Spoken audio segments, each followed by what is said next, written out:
The bullet missed. 2,000 yards. Mountain wind screaming at 30 knots. A terrorist responsible for 47 civilian deaths standing in an open courtyard, and the first round went wide. What happened in the next 10 seconds would become the most talked about moment in the history of the program. 25 armed fighters were already moving. 3 soldiers were bleeding. 1 woman was behind the rifle. And every man on that mountain had already decided she didn't belong there. They were about to find out exactly how wrong they were. If this story pulls you in from the first line, follow along until the very end. Drop a like, leave a comment with the city you're watching from. I want to see how far this story travels. The valley was still dark when Emily Carter arrived at the range. Not dark the way cities are dark.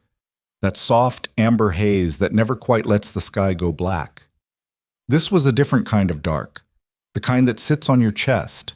The kind that makes you aware of exactly how far you are from anything familiar. She parked the truck at the edge of the gravel lot, killed the engine, and sat for a moment with both hands on the wheel. The facility looked nothing like the brochures the recruitment officer had shown her 18 months ago.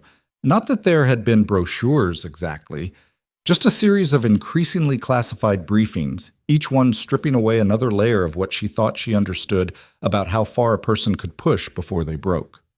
The buildings were low, utilitarian, the kind of architecture that didn't want to be noticed. Chain-link fencing topped with razor wire stretched in both directions until it vanished into the tree line. A single floodlight above the main gate threw a cone of pale yellow light onto the gravel below. Emily stepped out of the truck. The cold hit her immediately.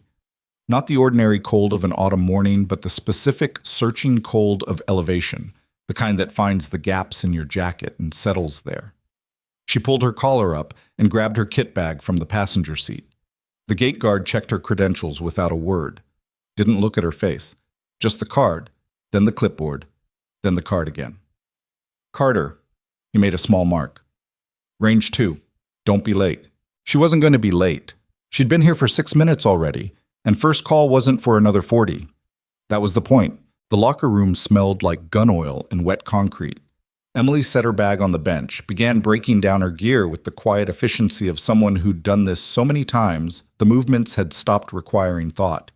She checked the action on her rifle, a customized Accuracy International AXMC, chambered in .338 Lapua Magnum, with her eyes half closed, feeling for anything that shouldn't be there.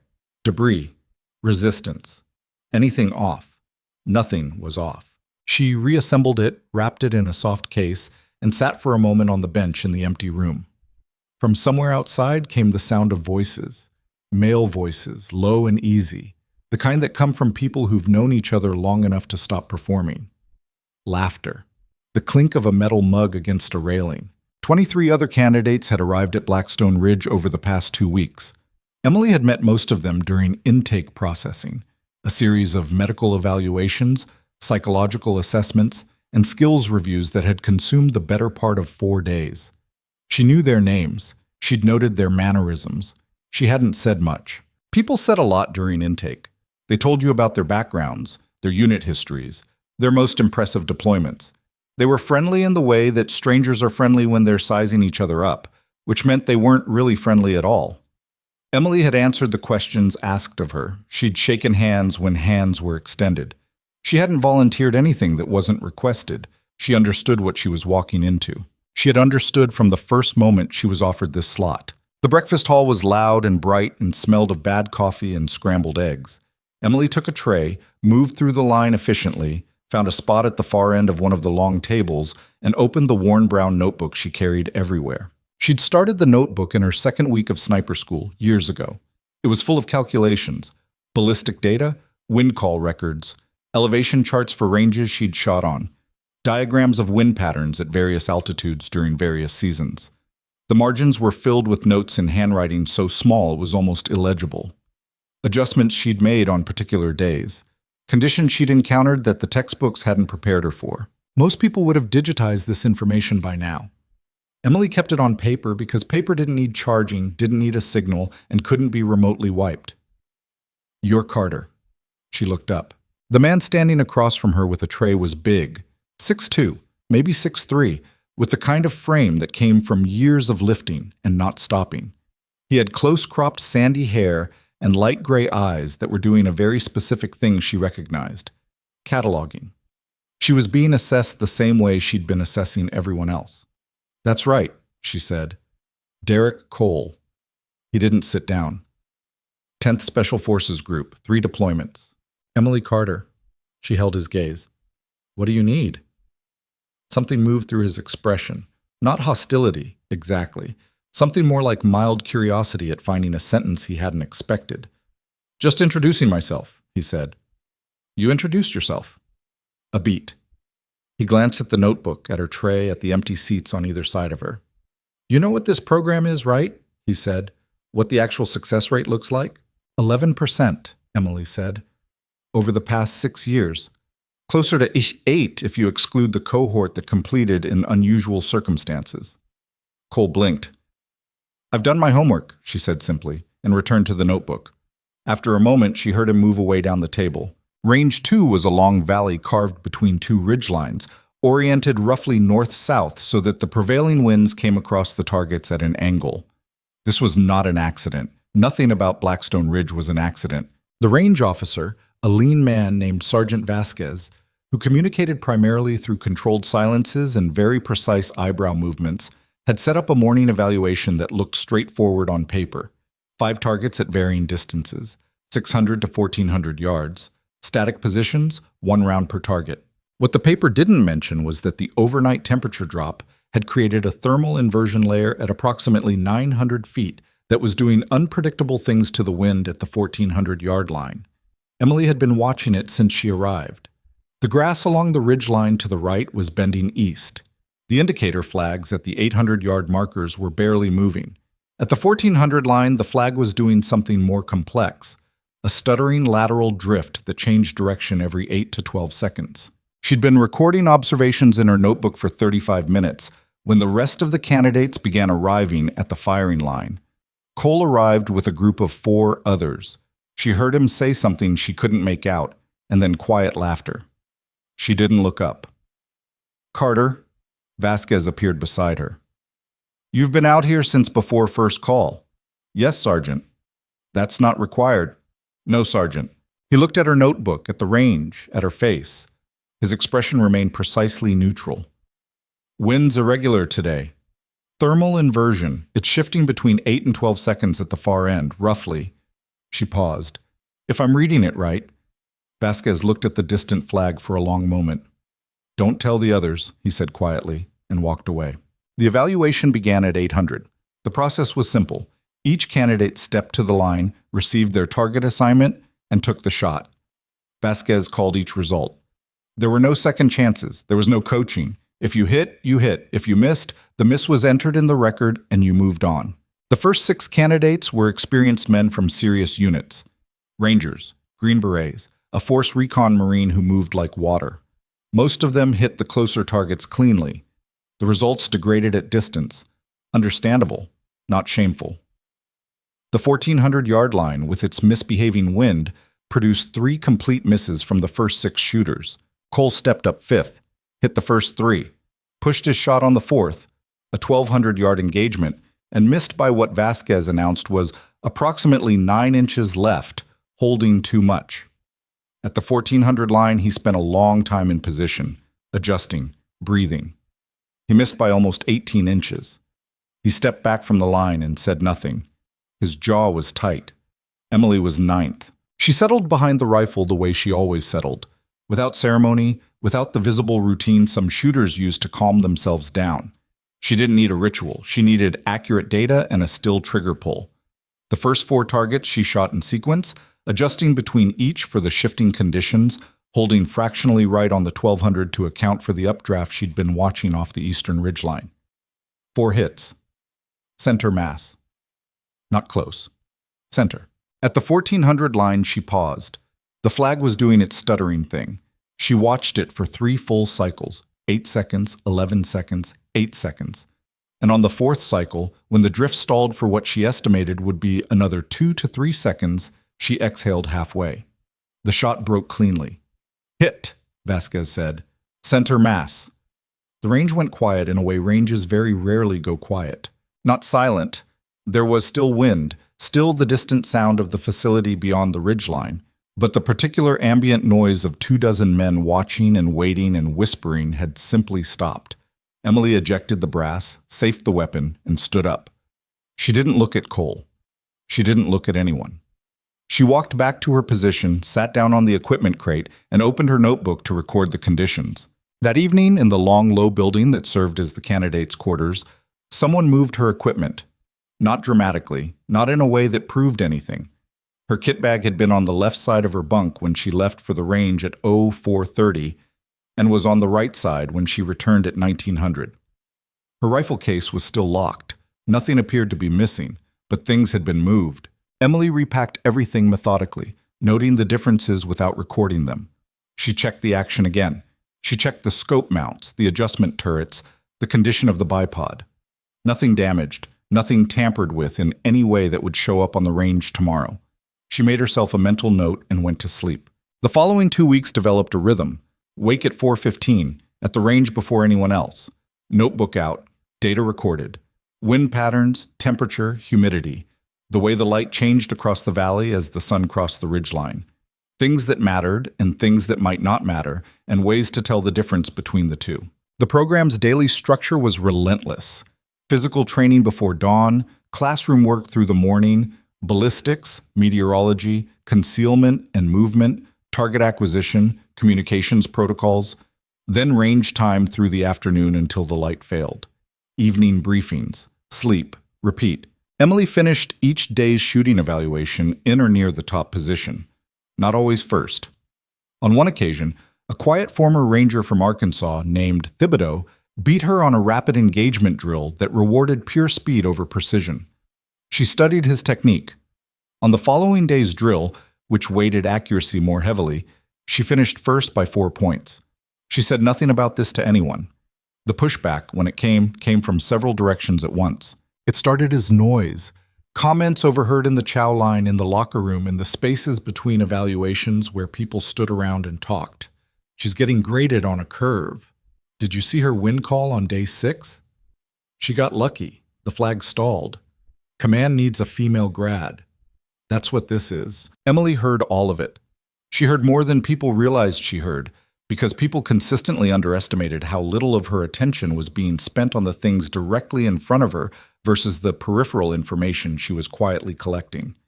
She never responded. Not directly. Not even when a comment was made within earshot in a tone that made it obvious it was intended to be heard. What she did instead was shoot better. Day 11 brought an endurance evaluation that Vasquez described with the same controlled neutrality he applied to everything. You will conduct a 12-kilometer movement through the northern training area carrying standard load. At waypoints 2, 4, and 6, you will conduct a shooting evolution. Heart rate will be monitored. Scores are cumulative. The northern training area was not gentle terrain. It was broken ground covered in loose shale and interspersed with patches of thick brush that snagged equipment and grabbed at ankles. The 12 kilometers of movement looked like 6 on a map and felt like 20 on your legs. By the 8th kilometer, 4 candidates had already fallen out with injuries or exhaustion. By the time the group reached the final shooting waypoint, 3 more were effectively done. Still moving, still in the evolution, but too far behind the scoring threshold to matter. Emily's heart rate monitor was reading 148 when she arrived at waypoint 6, which was higher than she wanted, but lower than she'd expected. She took 45 seconds. She'd timed herself in practice, knew exactly what 45 seconds of controlled breathing would do to her pulse, and then got into position. The target was 600 yards. After 12 kilometers of mountain terrain, 600 yards should have been straightforward. Should have been. Her hands weren't steady. They never were after that kind of physical output. She'd learned not to fight the tremor, but to time her shot around it. To identify the natural pause in the movement, the half-second window where the body collected itself before the next micro-movement began, and place the shot there. She hit center mass. Then she stood up, checked the waypoint box on the evaluation card, and started moving toward the finish. Behind her, she heard Thibodeau say something quiet to the man running beside him. She couldn't make out the words. She heard the tone. She kept moving. Cole filed the formal complaint on day 14. Emily didn't know about it immediately. She found out the way she found out most things, by being attentive to the small signals. The way Vasquez looked at her slightly differently the following morning, the hushed conversation she observed through the window of the administration building, the quality of the silence in the room when she walked in for the afternoon classroom session. That evening, she went back to the range alone. Vasquez was there, running a maintenance check on the range equipment. He looked up when she arrived, and for a moment neither of them spoke. "You know," he said finally, "not the specifics. Formal complaint to program command. Alleges your scores are being adjusted. Preferential treatment." He set down the screwdriver he'd been holding. "For what it's worth." "It's not worth anything," Emily said, "unless it's true." Vasquez held her gaze for a long moment. "It's not true." "Then I'm not concerned."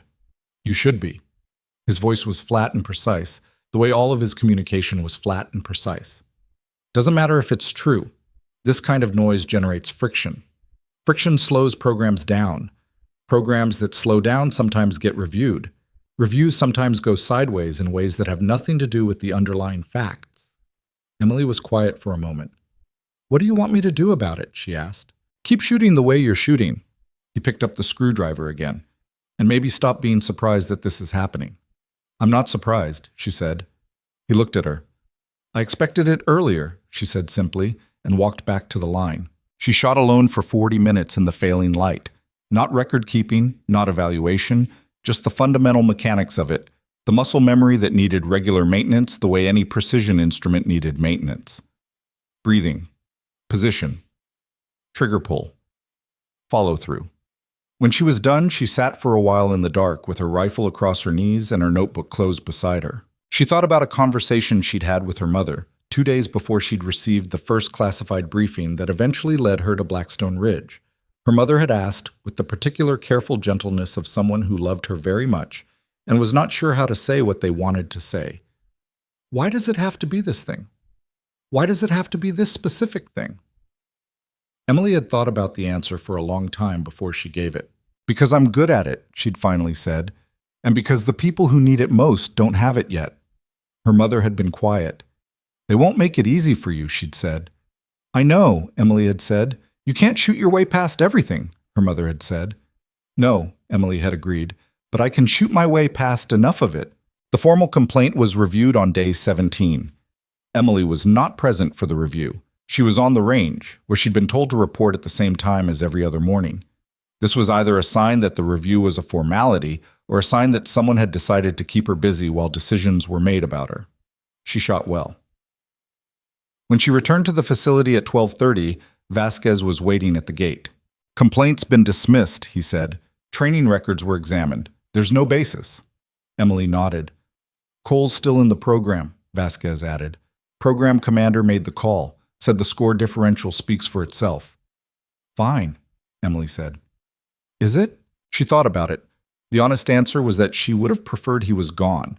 Not out of anger exactly, but because the specific energy required to maintain composure around a person who'd formally accused her of fraud was a tax she resented paying. It came out of the same account as everything else. There was only so much account. "Fine enough," she said. Vasquez almost smiled. It wasn't a real smile. She wasn't sure he had those, but something moved at the corner of his mouth that might have been one in a different life.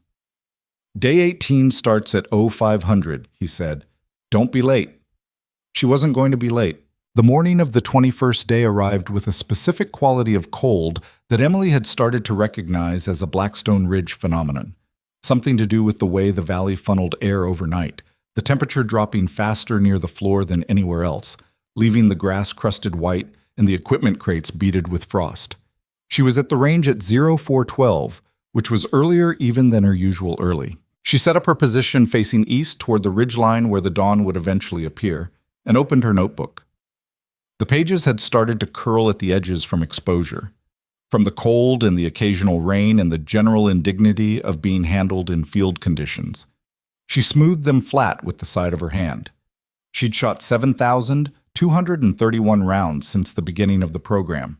She knew this because she'd kept count. She turned to a fresh page and wrote the date. Below it, she recorded the temperature, 18 degrees Fahrenheit, based on the digital reading from the thermometer on her kit bag, and the estimated wind speed, which she put at 12 to 15 knots out of the northwest. Then she wrote, Day 21. Still here. And below that, still shooting. By the time the rest of the candidates began filing onto the range for the morning evolution, something had shifted. It wasn't dramatic. There was no moment she could have pointed to and said, "There, that's when it changed." It was more like the slow adjustment of a camera that's been slightly out of focus. The image isn't suddenly different, just progressively clearer. Men who'd avoided eye contact were meeting her gaze. Not with warmth necessarily, but with something more honest than dismissal. Thibodeau, passing her on the way to the firing line, gave her a nod that contained within it a fairly complete acknowledgement of everything that had happened over the previous 3 weeks. She returned it. Cole arrived last, which was unusual for him. He took his position 4 spots down the line. He didn't look at her. She didn't look at him either. The evaluation began. It was a complex multi-target sequence. 5 targets, 4 distances, 2 moving, 1 partially obscured, and the scoring matrix rewarded both accuracy and time. Emily ran it clean. Not the fastest she'd ever shot. Her split times on the first transition were a fraction slow because she'd made a conservative call on the wind at the 900-yard mark rather than the aggressive one. She'd been right to be conservative. A gust came through 30 seconds later that would have pushed the round 18 inches if she'd held what the math technically suggested. She scored 94 out of a possible 100. Cole scored 71. He stared at the scoring sheet for a very long time. Then he folded it in half and put it in his pocket and walked off the line without speaking. That night, Emily sat at the end of the table in the chow hall and ate her meal and listened to the room around her, the way she always listened. Not to any particular conversation, but to the general frequency of the place, the way it rose and fell and what those rises and falls meant. She became aware, gradually, of the fact that someone was sitting across from her. Not Cole. Thibodeau. The quiet one from Arkansas. He had a coffee mug and an expression of measured consideration. "That wind call today?" he said finally. "On the 900. "Yeah. You saw the gust coming." "I thought I did. The thermals off the eastern slope have been building around that time of morning for the past 4 days. Seemed like a reasonable assumption." Thibodeau was quiet for a moment. "I held the aggressive number," he said. "Would have been a miss." "Probably." He looked at his coffee. "I've been doing this for 6 years. 3 deployments, 2 certifications." He paused. "You've been watching the sky for 3 weeks, and you're calling wind better than I am." Emily considered several responses. "You're calling it pretty well," she said. "Not as well." This was stated without apparent ego or resentment, just a man accounting for data accurately. "I want to know how you're doing it." "Notebook," she said. "I've been recording patterns every morning. The thermal behavior here is specific to this valley. Once you have enough data points, show me." She looked at him. "Not to copy it," he said. "I'd start my own. I just want to see what I should be recording." Emily thought about it for exactly as long as it warranted. Then she opened the notebook to the wind section and turned it to face him. 3 days later, Thibodeau arrived at the range at 0420. He had his own notebook. Small, green, already slightly worn at the corners. Emily looked at it. She looked at him. "Don't be late," she said, and walked to her position. On the morning of this 28th day, a vehicle arrived at Blackstone Ridge that wasn't part of the normal rotation. It was an unmarked black SUV with government plates. It parked at the administration building and 3 people got out, 2 men in civilian clothes and 1 in uniform. From the range, 800 yards away, Emily watched them through her spotting scope. The uniformed figure was a commander. She could read the insignia from 800 yards, because she could read most things from 800 yards if the light was good enough. His name tape wasn't legible at this distance, but his bearing was. He moved the way people moved when they hadn't spent a lot of time worrying about whether they moved correctly, with the flat-footed certainty of someone who'd made enough decisions under pressure that the body no longer rehearsed them. She watched him for 60 seconds, then returned to the firing line. She went back to work. Commander Nathan Hale had been running evaluations for 11 years, and he'd learned to distrust first impressions the way experienced surgeons distrust the first incision, not because they were always wrong, but because the cost of being wrong was too high. He sat in the administration building with Vasquez and the 2 analysts from the oversight office and reviewed the scoring records, candidate by candidate, day by day. He didn't speak much. He asked precise questions when he asked questions at all. Carter, he said when they reached the relevant section. Yes, sir. She's been top 3 in overall scoring since day 4. Correct. Top overall on 9 of the last 14 evaluation days. Yes, sir. Hale was quiet for a moment. The complaint. Dismissed. Records examined. No basis. I've read the records. He turned a page. I want to know what you think. Off the record. Vasquez was quiet for a moment. This was not unusual. Vasquez conducted much of his life in a series of carefully calibrated pauses. She works harder than anyone I've seen in 3 cohorts, he said finally. Not more dramatically. She doesn't perform the work. She's just at the range before anyone else, and she's still there thinking about what happened after everyone else has stopped thinking about it. He paused. And she's been tracking atmospheric patterns every morning since week 1. Her wind calls in complex conditions are better than most candidates I've graduated. Hale nodded slowly. What does Cole say about her? He asked. Vasquez looked at him directly. Cole doesn't say much of anything anymore, he said, which honestly is the more informative data point. Hale went to the range that afternoon. Emily was there, as she usually was. Most candidates had cycled off for the day, but she'd requested additional range time, and Vasquez had authorized it. Hale watched her shoot for 15 minutes from a position at the edge of the range where he wouldn't be in her peripheral vision. He wanted to see the mechanics, not a performance of the mechanics. What he saw was this: a person who had made herself very small. Not physically. She was compact but present, the kind of stillness that read as density rather than absence. He meant something more specific. She'd made herself small in the way that extremely good shooters sometimes did. She'd stripped away everything that wasn't necessary to the task. There was no ritual, no visible routine, no performance of concentration. She was simply there, and then the shot was there, and they were the same thing. After her 7th shot, he stepped into her sight line. She looked up. "Commander?" she said, without apparent surprise. "Carter." He walked to the firing point. "That last shot, the wind shifted between your decision point and your trigger brake." "Yes, sir." "About half a knot. I was already accounting for it." "How?" "I'd been watching the pattern for 40 minutes. It shifts every 11 to 14 seconds. I timed my brake for the leading edge of the shift rather than the trailing edge." Hale was quiet for a moment. "Walk me through the calculation." She did. She was precise, unhurried, and correct.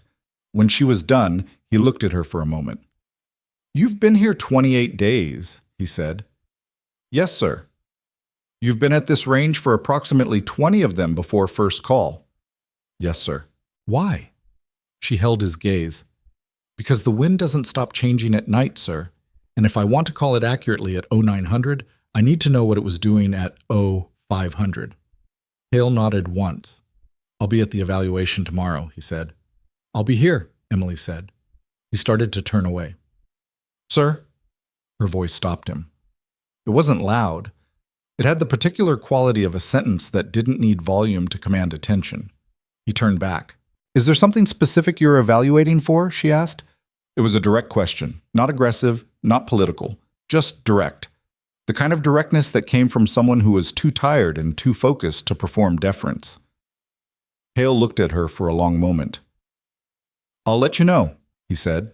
He was already back inside the administration building when his secure phone vibrated with a notification he'd been half expecting for 3 days. He read it twice. Then he called the oversight office and told them to expedite the mission package. Outside, in the valley below the ridgeline, the last of the afternoon light was catching the grass and turning it gold. From this distance, he could just make out the small, still figure at the end of the range. Still there. Still shooting. She has no idea, he thought. What's coming? And then, more quietly, neither do I. He was wrong about one thing. When Emily locked up her position at 1847 and walked back toward the main facility, she paused at the crest of the small rise that overlooked the parking area. The black SUV was still there. It had been there for 6 hours. Long enough for a routine evaluation visit, not long enough for anything that was actually routine. She looked at it for a moment. Then she looked at the mountains to the north. The Sable Peaks, their upper ridge lines still catching the last of the sun, their lower slopes already swallowed by shadow.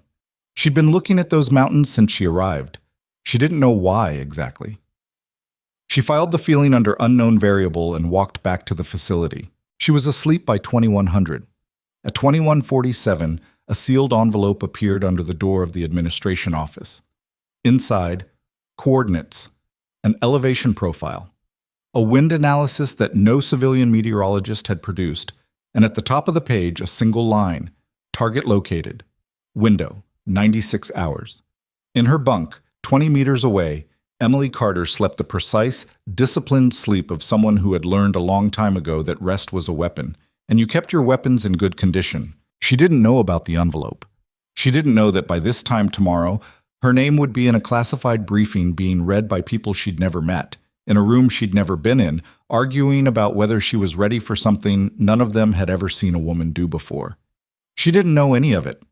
What she knew was this: she'd shot clean today. Tomorrow she'd shoot clean again. At 300, she woke up. Not from a nightmare. Not from noise. She woke the way she sometimes did before something she couldn't name. A particular alertness that arrived without a cause, the body knowing something the mind hadn't caught up to yet. She lay in the dark for a moment, listening. The facility was quiet. She got up, dressed in the dark out of long habit, and picked up her notebook. She had 62 pages of weather data from the Sable Peaks region. She turned the light on at the desk and began to read it from the beginning. She didn't know why. She just knew that whatever was coming, she needed to be the most prepared person in the room when it arrived. Outside, the mountains stood in the dark, waiting. At 6:12 the following morning, the administration building door opened and Vasquez stepped out. He crossed the gravel lot with the unhurried certainty of someone carrying news too significant to rush. He was looking for Emily Carter. He found her where he always found her, at the range, notebook open, wind already charted. He stopped 6 feet away. "Commander Hale wants you at 0800, he said. "Secure briefing room." Emily finished the notation she'd been making. "What's it about?" she asked. Vasquez was quiet for a moment. "A shot," he said carefully.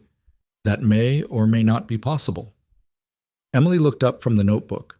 For just a moment, one single, unguarded moment, something passed through her eyes that Vasquez hadn't seen there before. Not fear. Not quite excitement either. Something older than both of those things. Recognition. "I'll be there," she said. She went back to the notebook. Vasquez stood for a moment longer looking at the mountains. Then he turned and walked back toward the facility, and the question that had been building for 28 days settled into a new and considerably more dangerous form. Was she ready? None of them knew, not even her. But in 4 hours, they were all going to find out.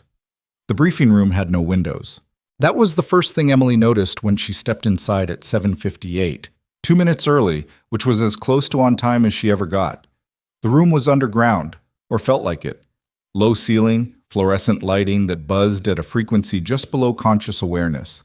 Walls painted the particular shade of gray that government buildings used when they wanted to communicate that nothing pleasant was going to happen here.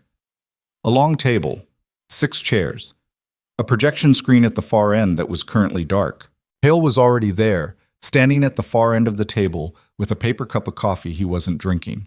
2 other men sat along the right side, busts, one in civilian clothes, one in uniform with intelligence branch insignia. Neither of them looked up when she entered.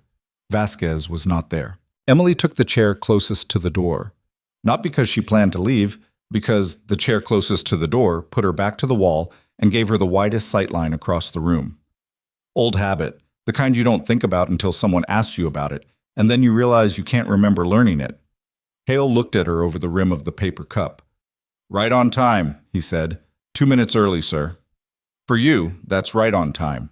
He set the cup down. "Do you want coffee?" "I'm fine." He nodded. He pulled a manila folder from the stack in front of him and slid it down the table toward her. It stopped precisely in front of her, which she suspected was intentional. "Read the first 3 pages, he said. "Then we'll talk." The first page was an aerial photograph.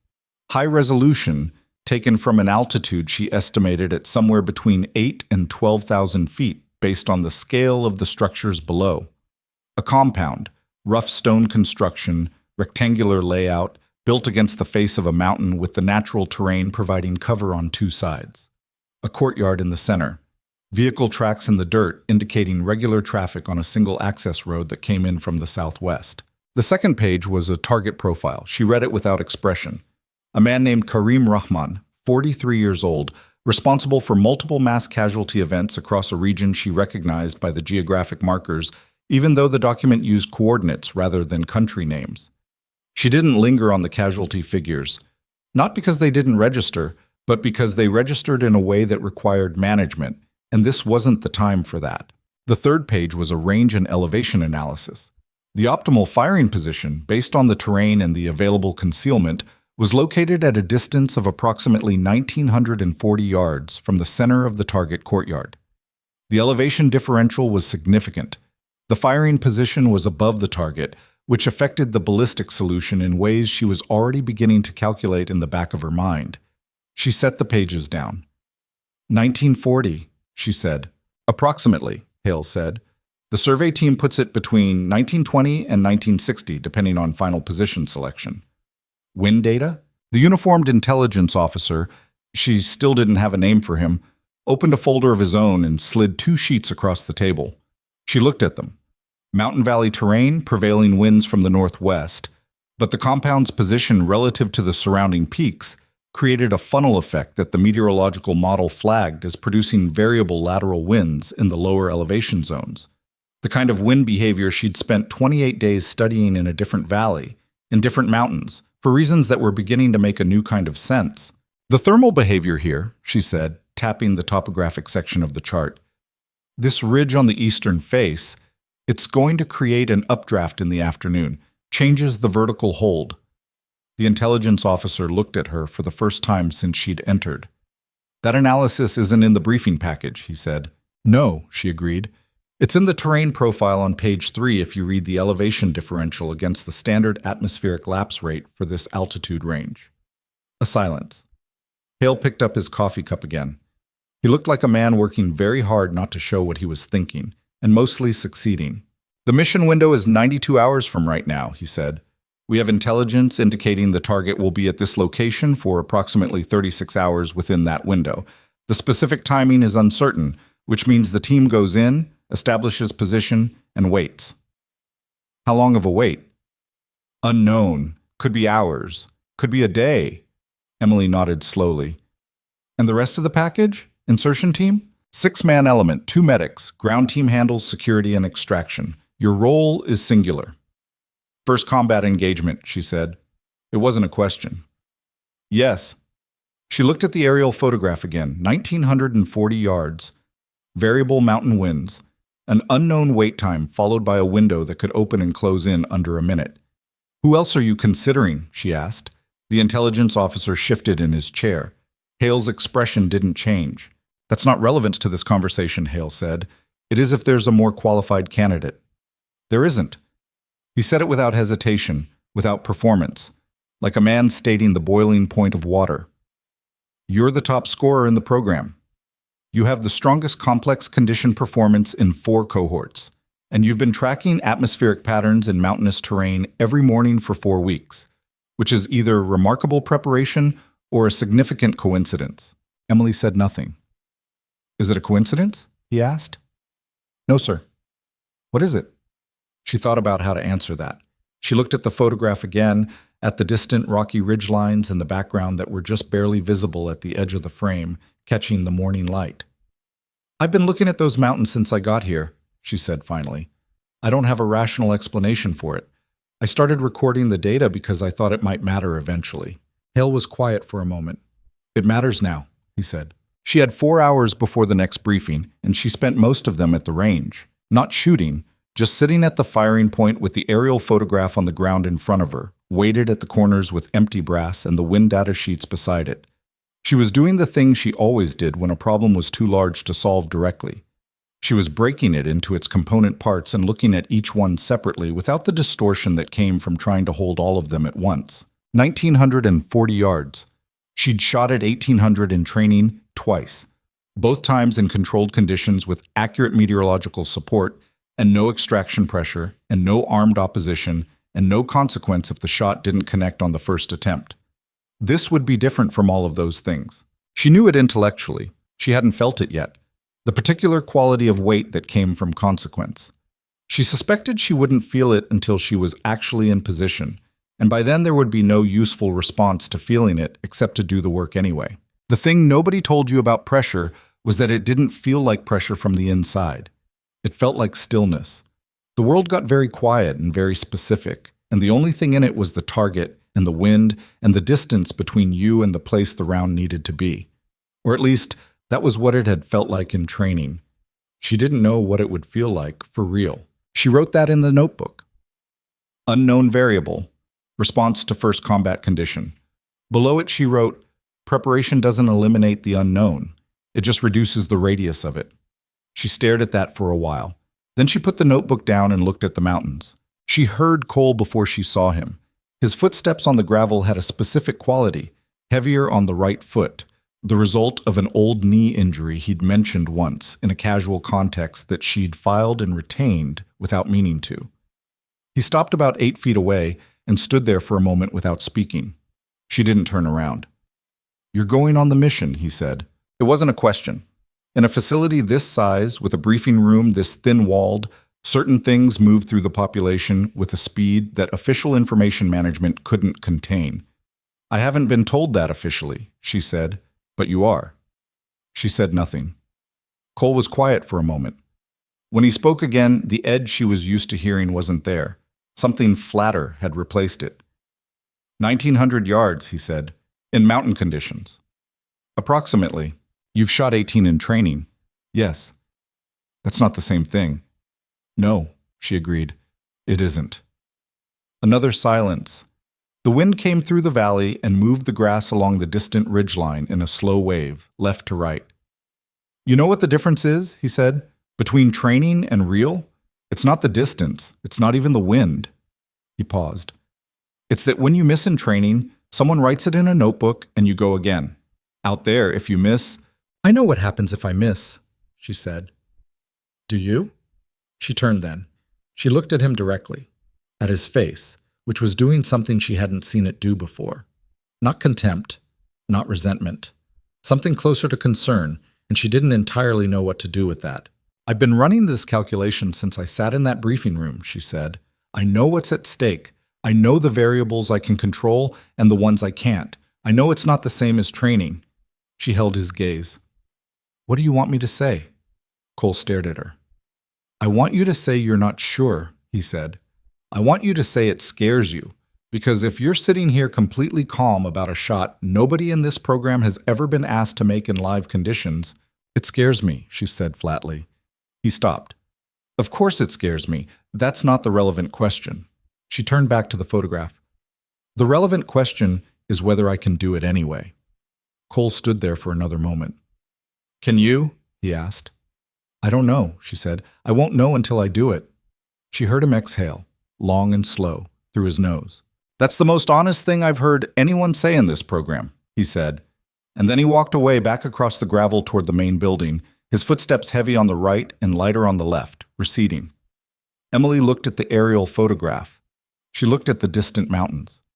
She picked up her notebook. The second briefing was at 1400, and it included Vasquez, which told her the operational planning was further along than the morning session had indicated. Hale ran it efficiently.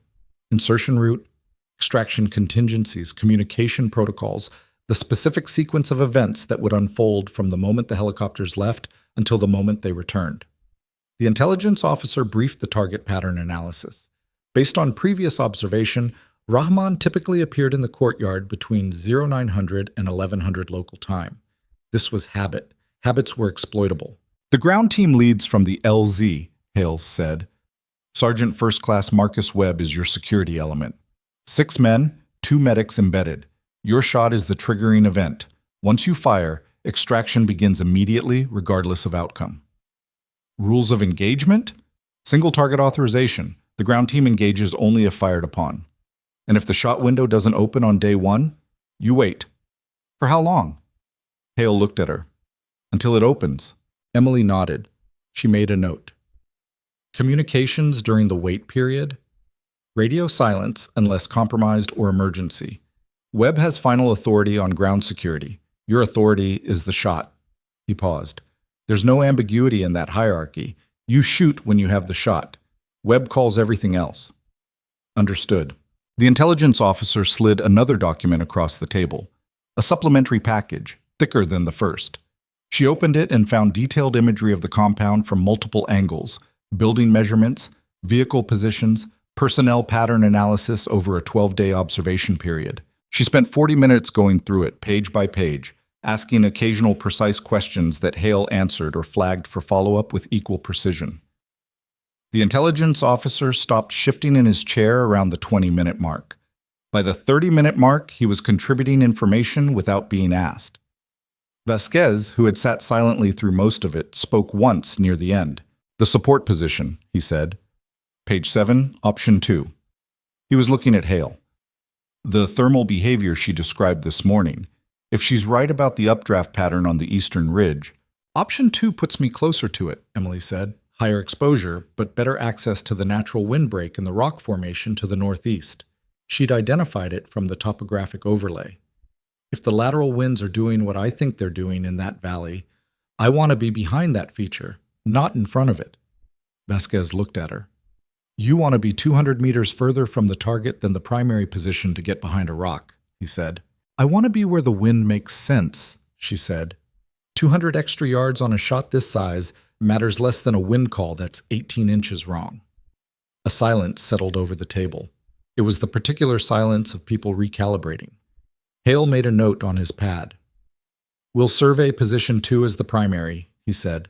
"Final call on the day." She ate dinner alone that evening.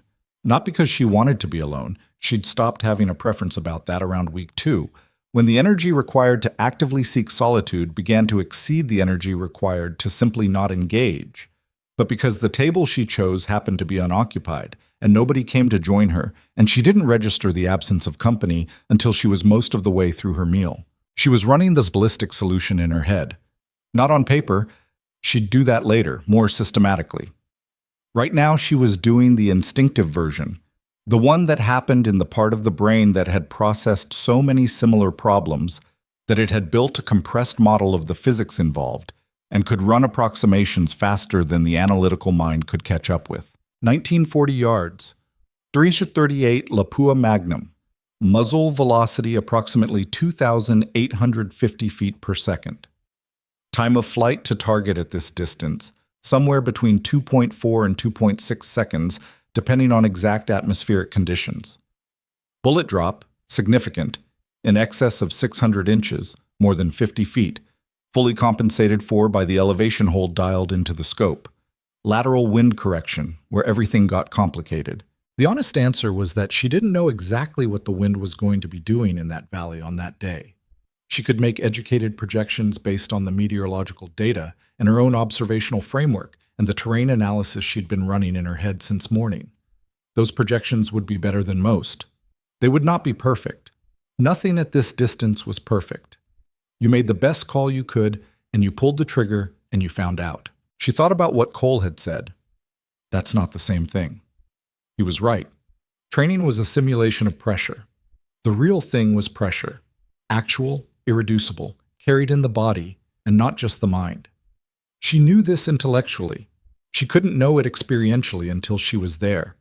The uncertainty didn't paralyze her. It sat in the back of her awareness like a low-grade frequency, always present, possible to work around. What would have paralyzed her was pretending it wasn't there. Thibodeau found her in the equipment room at 2030, where she was going through her kit for the third time that day. He leaned against the door frame without coming in, which she appreciated. It was the posture of someone who was checking in, not inserting himself.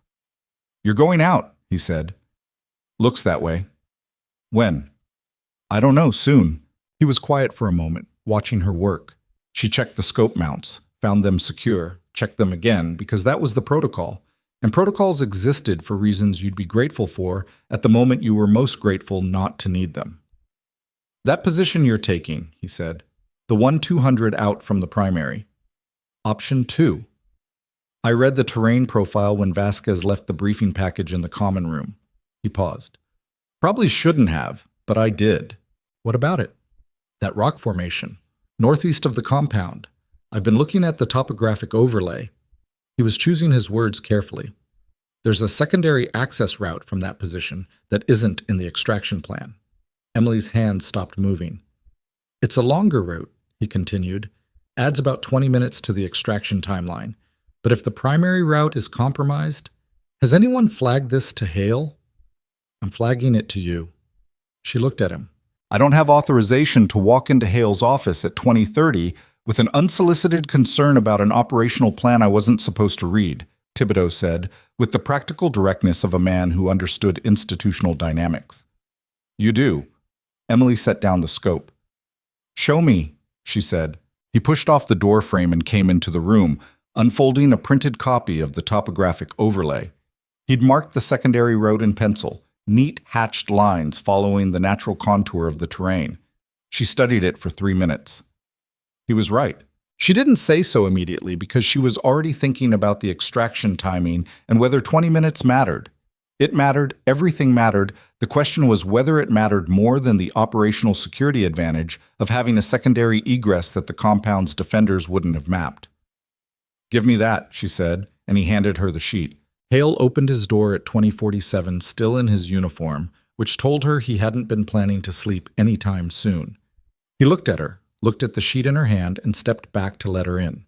She laid the topographic overlay on his desk and traced the route with her finger. He looked at it for a long time without speaking. Who identified this? He said. Another candidate. Doesn't matter who. He looked at her. Matters to me, he said quietly, because someone not authorized to review that material reviewed it. Someone not authorized found something your planning team missed, she said. You can address the first part after the mission. A silence. Hale looked at the map again. His jaw moved slightly, the way it moved when he was processing something he didn't entirely want to acknowledge. I'll have Webb update the extraction plan, he said. Thank you, sir. She picked up the sheet and turned to leave. Carter, she stopped. The candidate who found this, is he going to be a problem? Operationally? After. She thought about Thibodeau at 0420 in the cold, his green notebook already worn at the corners, trying to learn something he didn't have to try to learn. No, she said. He's not. She left. At 2300, lying in the dark with her hands flat on the mattress and her eyes open, Emily ran the shot one more time in her head. Not the ballistics, not the wind, something else. The moment itself. What it would feel like to be in that position, on that mountain, with the target in the scope and the authorization in her earpiece, and the weight of everything behind and ahead of her compressed into the space between the last breath and the trigger brake. She'd been trained not to think about outcome. The shot was the shot. You executed the process and the physics handled the rest. Outcome thinking caused hesitation. Hesitation caused misses. It was clean logic. She understood the logic. She was also lying in the dark thinking about outcomes, because she was a person and persons did that, and the only move available was to be honest about it and not pretend it wasn't happening. She thought about the casualties listed in the target profile. The number on the second page, stated flatly in the bureaucratic language of after-action reporting. 47 people. Markets, transport routes, a school. Stated flatly because the people who wrote these reports had learned that flat was the only register you could sustain over a career without coming apart. She wasn't going to come apart. She was also not going to pretend that the number was just a number. She exhaled. She closed her eyes. Sleep came late and sat lightly, the way it always did before something she couldn't take back. At 0347, a knock at her door. Not loud. Just 2 flat raps. Official. She was already awake. Carter, Vasquez's voice through the door. Wheels up in 90 minutes. She sat up and put her feet on the floor. 90 minutes. She looked at the notebook on the bedside table. 62 pages of weather data.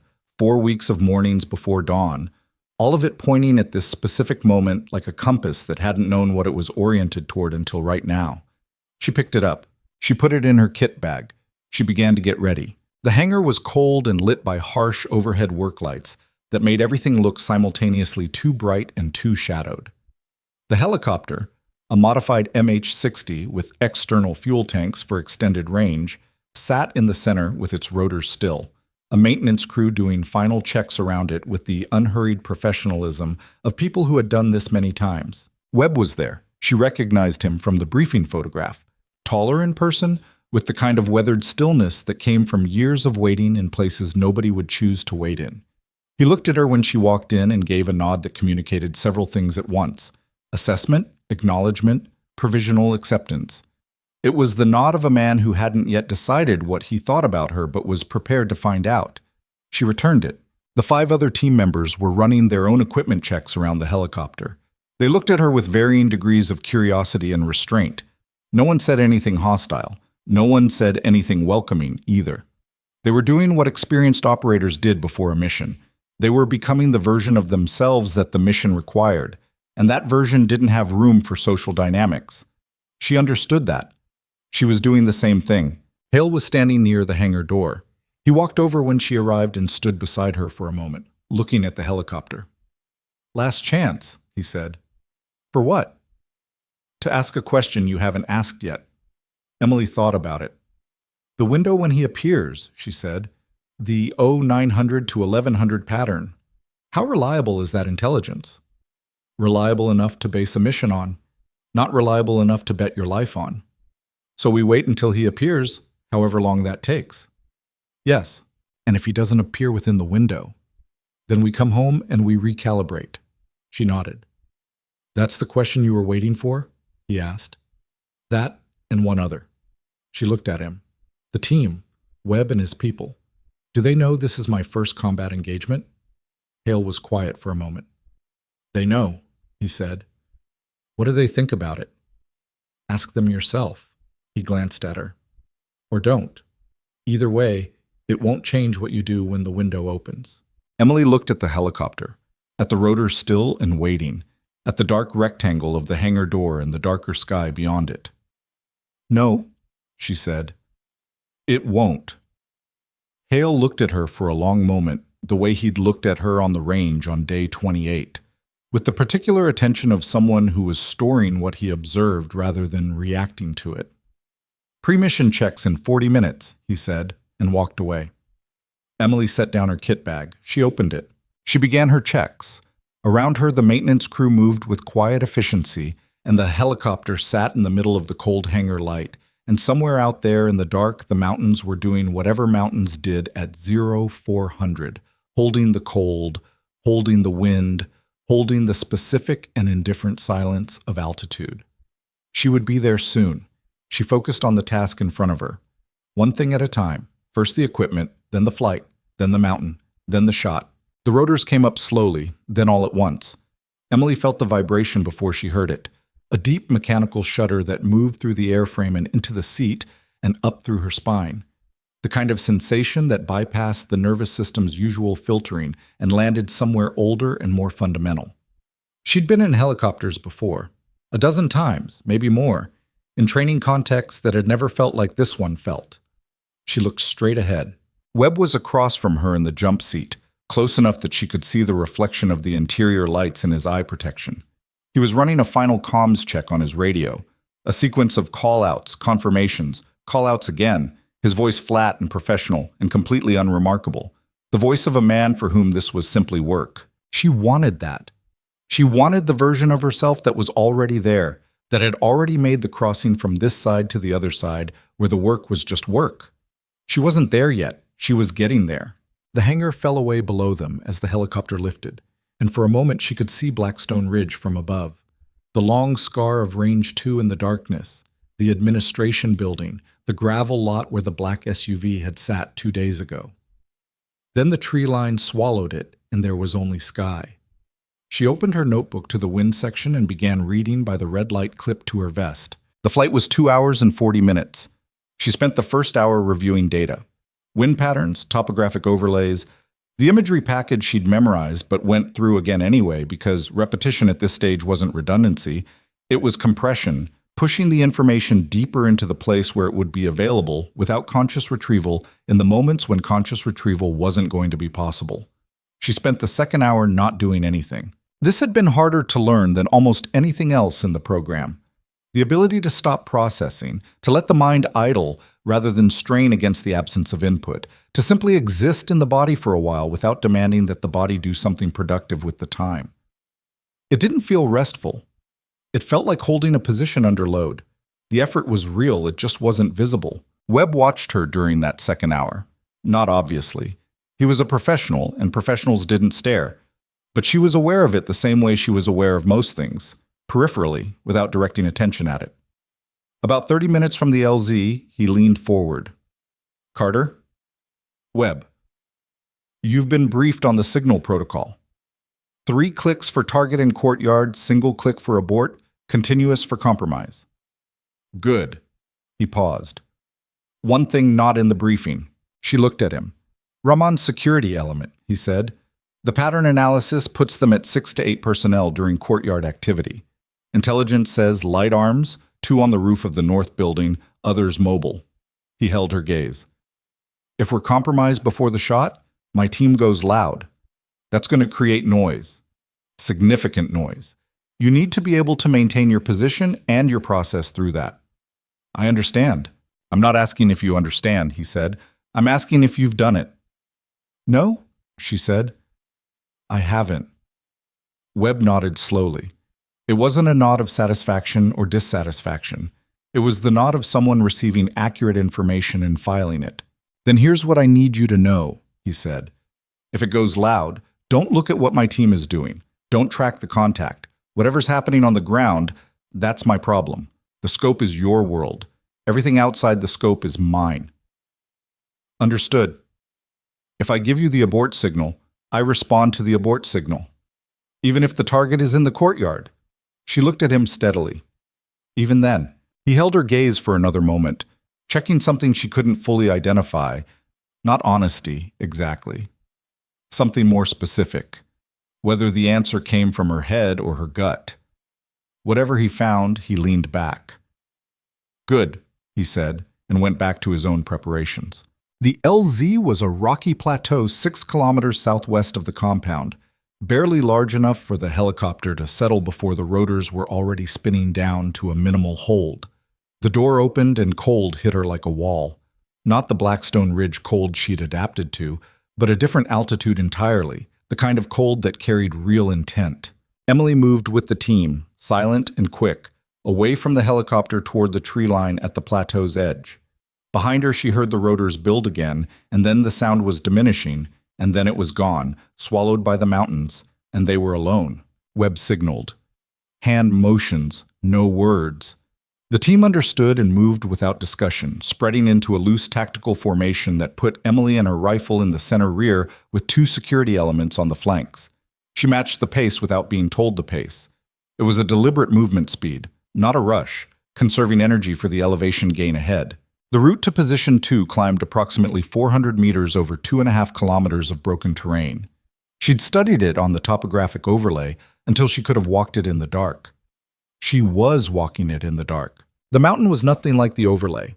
The overlay was geometry, clean lines representing complex reality. The reality had loose rock that shifted under your boots at specific angles, had brush that was denser in the draws than the vegetation analysis suggested, had a wind that came in gusts off the upper ridge and pushed cold air down the slope in pulses that you could time if you paid attention. She paid attention. They reached the position at 0641. Position 2 was a shelf of natural rock formation, roughly 3 meters wide and perhaps 8 meters long, cut into the eastern slope at an elevation that put the target compound 1,600 feet below and just under 2,000 yards across the valley. The northeast rock feature Thibodeau had identified on the topographic overlay was there exactly as the map had suggested. A slab of granite that angled outward from the slope like the prow of something buried, providing a natural windbreak on the left side. Emily set up her position in silence, working from the right side of the rock feature where she had line of sight to the courtyard while remaining in the shadow of the granite overhang. Bipod deployment. Scope confirmation. Rear bag placement. She'd rehearsed this in the dark at Blackstone Ridge for 4 consecutive evenings because she knew she'd be doing it in limited light with cold hands and didn't want to find out at this moment that she'd missed something. She hadn't missed anything. Webb positioned his security element at the rear of the shelf, 2 men watching the approach route, 1 on each flank at the edges of the rock. He crouched beside her once she was settled. Confirmation on target location, she said. Ground team at the northern observation post confirms compound is active. Vehicle movement started 20 minutes ago. He checked his watch. We're early. Expected window is 2 to 4 hours. I need the meteorological update. He passed her a handset. The weather relay from the operations center gave her current conditions at the compound elevation. Winds northwest at 14 knots, gusting to 22, temperature 41 degrees Fahrenheit, no precipitation. She compared this to her own field assessment. The updraft off the eastern ridge was present but lighter than she'd anticipated, which changed one component of her vertical hold calculation. She adjusted. She entered the updated data into the scope's ballistic turret. Then she settled behind the rifle and looked through the scope for the first time. The compound filled the optic. Stone walls, the courtyard's hard-packed dirt surface, the north building's flat roof where Webb had said 2 security personnel were typically positioned. She swept the scope across the layout slowly, systematically, mapping what she saw against what she'd memorized. There were 2 men on the roof, right where intelligence had put them. One sitting, one moving in a slow patrol pattern along the northern parapet. The courtyard was empty. She pulled back from the scope, waited. Time at altitude, waiting, was different from time anywhere else. It didn't slow down in the way people sometimes described. The interminable crawl of minutes when you were watching for something that hadn't appeared yet. It did something more complex. It became variable. Some minutes were very long and contained a great deal. The specific way the wind shifted, the movement of the security elements in the compound, the incremental change in the light as the sun climbed behind the ridge to the east. Other minutes were gone before she'd registered them, compressed into the process of monitoring and adjusting and recording. She maintained scope discipline, regular sweeps, documented in her notebook with timestamps, returning to the courtyard after each peripheral check. At 0814, she logged a 3rd security personnel entering the compound through the main gate in a vehicle. At 0841, she logged increased foot movement near the eastern building. At 0903, she logged the rooftop personnel changing. One of the original 2 came down, was replaced by a different individual who was also carrying. Webb was beside her at irregular intervals, checking in without interfering. He had the quality of a man who understood the difference between oversight and disruption and had no interest in the second one. At 0911, one of his security elements shifted position at the edge of the shelf and dislodged a piece of rock. It fell approximately 4 meters before hitting another outcropping and breaking, not loudly, but audibly, in the mountain's particular quiet. Everyone on the shelf went still. 20 seconds, 30. Nothing from below. Webb made a hand signal. Stand down. Continue. Emily's heart rate, which had spiked at the sound, returned to baseline over the next 40 seconds. She'd been counting, the way she always counted her recovery after a cardiac event, knowing the number even if the practice looked like stillness from the outside. At 0947, her radio clicked 3 times. She was already behind the scope. The courtyard was no longer empty. He was not what she'd expected, which was itself something she should have expected. Intelligence photographs were always slightly wrong, flattened by camera angle and distance into something less immediate than the actual human being moving through the actual space. The man crossing the compound courtyard was 50 pounds heavier than the profile suggested. He moved with the specific unhurried quality of someone who believed in the security of his location, hands at his sides, pausing once near the center of the courtyard to look at something one of his personnel was holding. A document, possibly, or a tablet. She measured the angle, the distance, the elevation differential. Her scope was already dialed for 1,940 yards. The actual distance to his current position, based on his location relative to the courtyard landmarks she'd mapped, was approximately 1,920. 2 MOA of adjustment possible, but at this range the difference was within acceptable margin.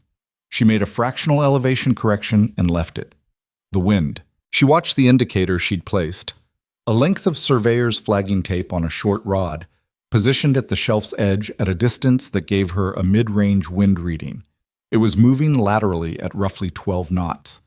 At the compound end, she was extrapolating from the topographic behavior she'd been modeling. The valley funnel effect would accelerate the wind slightly in the final 300 yards before the target. She'd already accounted for this in her doping. She breathed. In her earpiece, Webb's voice was barely a sound. Take your time. She wasn't rushing. That was the thing about this moment that was different from how she'd imagined it. She'd imagined urgency, the feeling of a closing window, the pressure of time becoming visible and concrete. Instead, there was only the reticle on the target and the wind moving the flagging tape and the particular empty clarity of a mind that had reduced itself to the task. Her finger moved to the trigger. She exhaled halfway. The wind gust came out of nowhere. It hit the tape and doubled its movement in a single second, an unforecast surge, the kind that the meteorological data had flagged as possible but unquantifiable, coming off the upper ridgeline in a pattern that hadn't existed during the previous 40 minutes of monitoring. She held. She did not fire. The man in the courtyard shifted position. 2 steps to the right, then stopped. The wind gust receded. She recalculated. His new position, his new lateral angle, the residual wind behavior in the gust's wake. She'd noted that after the large gusts, there was a 2 to 4 second period of relative calm before the baseline flow reestablished. 2 to 4 seconds was sufficient. She settled the reticle. She waited for the calm. She found it. She fired. The sound was everything and then nothing. Through the scope, she tracked, and the round was not where it needed to be. Time compressed in a way that had no good language. The vehicle behind the target, the impact signature of a miss. The exact distance it had gone wide, which she was already calculating. Left, approximately 14 inches, which meant she'd undercompensated for the lateral wind in the gust's residual effect, which meant she needed to add correction rather than subtract it, which meant her next hold was already in her mind before the chaos began. And chaos began. From the compound, shouts, audible even at 2,000 yards in the mountain silence. The courtyard erupted with movement. The man she needed was diving, rolling, moving toward the eastern building's doorway with a speed that contradicted the unhurried man who'd crossed the courtyard 90 seconds ago. His security personnel were already deploying, 2 from the roof, 2 from the eastern building's exterior, 1 from somewhere she hadn't logged. In her earpiece, multiple voices at once. Webb. Stand by! Compound security call out from the operations frequency, garbled by distance. Another voice she didn't immediately identify. We've got movement on the east. And from very close, so Webb's hand on her shoulder, not grabbing, just present. Carter, he's still in the courtyard. She didn't look at him. She was already behind the scope. The man was 8 feet from the building doorway. 6. Carter. 4.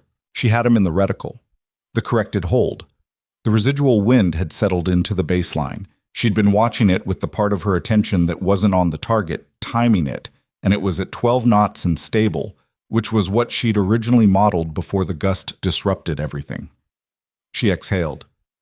2 feet from the doorway, she fired. Through the scope, she saw him drop. Not fall. Drop. The specific immediate collapse of a body that has undergone a specific kind of mechanical interruption. He was in the doorway, and then he was on the ground, and the security personnel closest to him stopped moving for exactly 1 second. The instinctive freeze of a nervous system that has processed something it doesn't have a prepared response for. And then everything on the compound went to full emergency. Target down, she said. Her voice was level. She noticed that. Confirmed, Webb said, and he was already moving, already directing his team, and his voice had changed. It had the compressed, accelerated quality of a decision-making apparatus that had switched registers entirely. Alpha, move to secondary egress. Bravo. Cover. Carter. With me now. She was already collapsing the bipod. The compound's security element was not standing still. From the roof, weapons fire. She didn't know the target, didn't know if it was directed at their position or suppressive or disoriented, but the sound of it was specific and real and moved through the air above the shelf in a way that required no interpretation. She had the rifle broken down into carry configuration in 40 seconds, which was 4 seconds slower than her best time on this procedure and 4 seconds faster than her average. She logged this automatically, the way she logged everything. Webb was moving and she was behind him, and the 2 security elements were folding into the team's formation with practiced efficiency. The kind that came from having done this specific thing in real conditions enough times that the body did it without requiring the mind's participation. The secondary egress wrote, 20 minutes, Thibodeau had said. 20 minutes longer than the primary. At this moment, the primary route went past the compound's likely vehicle response vector. 20 minutes was acceptable. They moved fast and she moved with them, matching the pace the same way she'd matched it on the way up. by reading the terrain ahead and not the feet of the person in front of her. The cold was less significant now. Other things had taken the biological priority. At the first waypoint, Webb held a fist and the team halted. 30 seconds of listening. Vehicle sounds. Below and to the southwest. The primary route. Moving fast. Webb looked at her. She held his gaze. He made the hand signal for the secondary route. They moved. The 20 minutes felt longer and shorter than 20 minutes. She ran the terrain the way she always ran difficult terrain, with mechanical attention to footing, preserving ankle integrity above speed, using the slope's natural contour to guide direction rather than fighting it. The rifle was across her back, and its weight was familiar enough by now that it wasn't separate from her. It was just part of the load, part of the shape she made moving through the dark. At the 12-minute mark, Webb's voice in her ear. LZ and 400 meters. Rotors are up. She could hear them. That specific sound, building through the mountain air, unmistakable, and at this moment, the best sound she'd encountered in her life. They broke from the tree line into the plateau's open rock, and the helicopter was there. Main rotor at flight idle.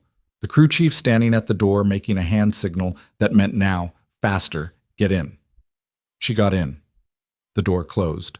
The rotors built. Altitude, and then more altitude, and the compound falling away below and behind them, and then only mountains, and then only sky.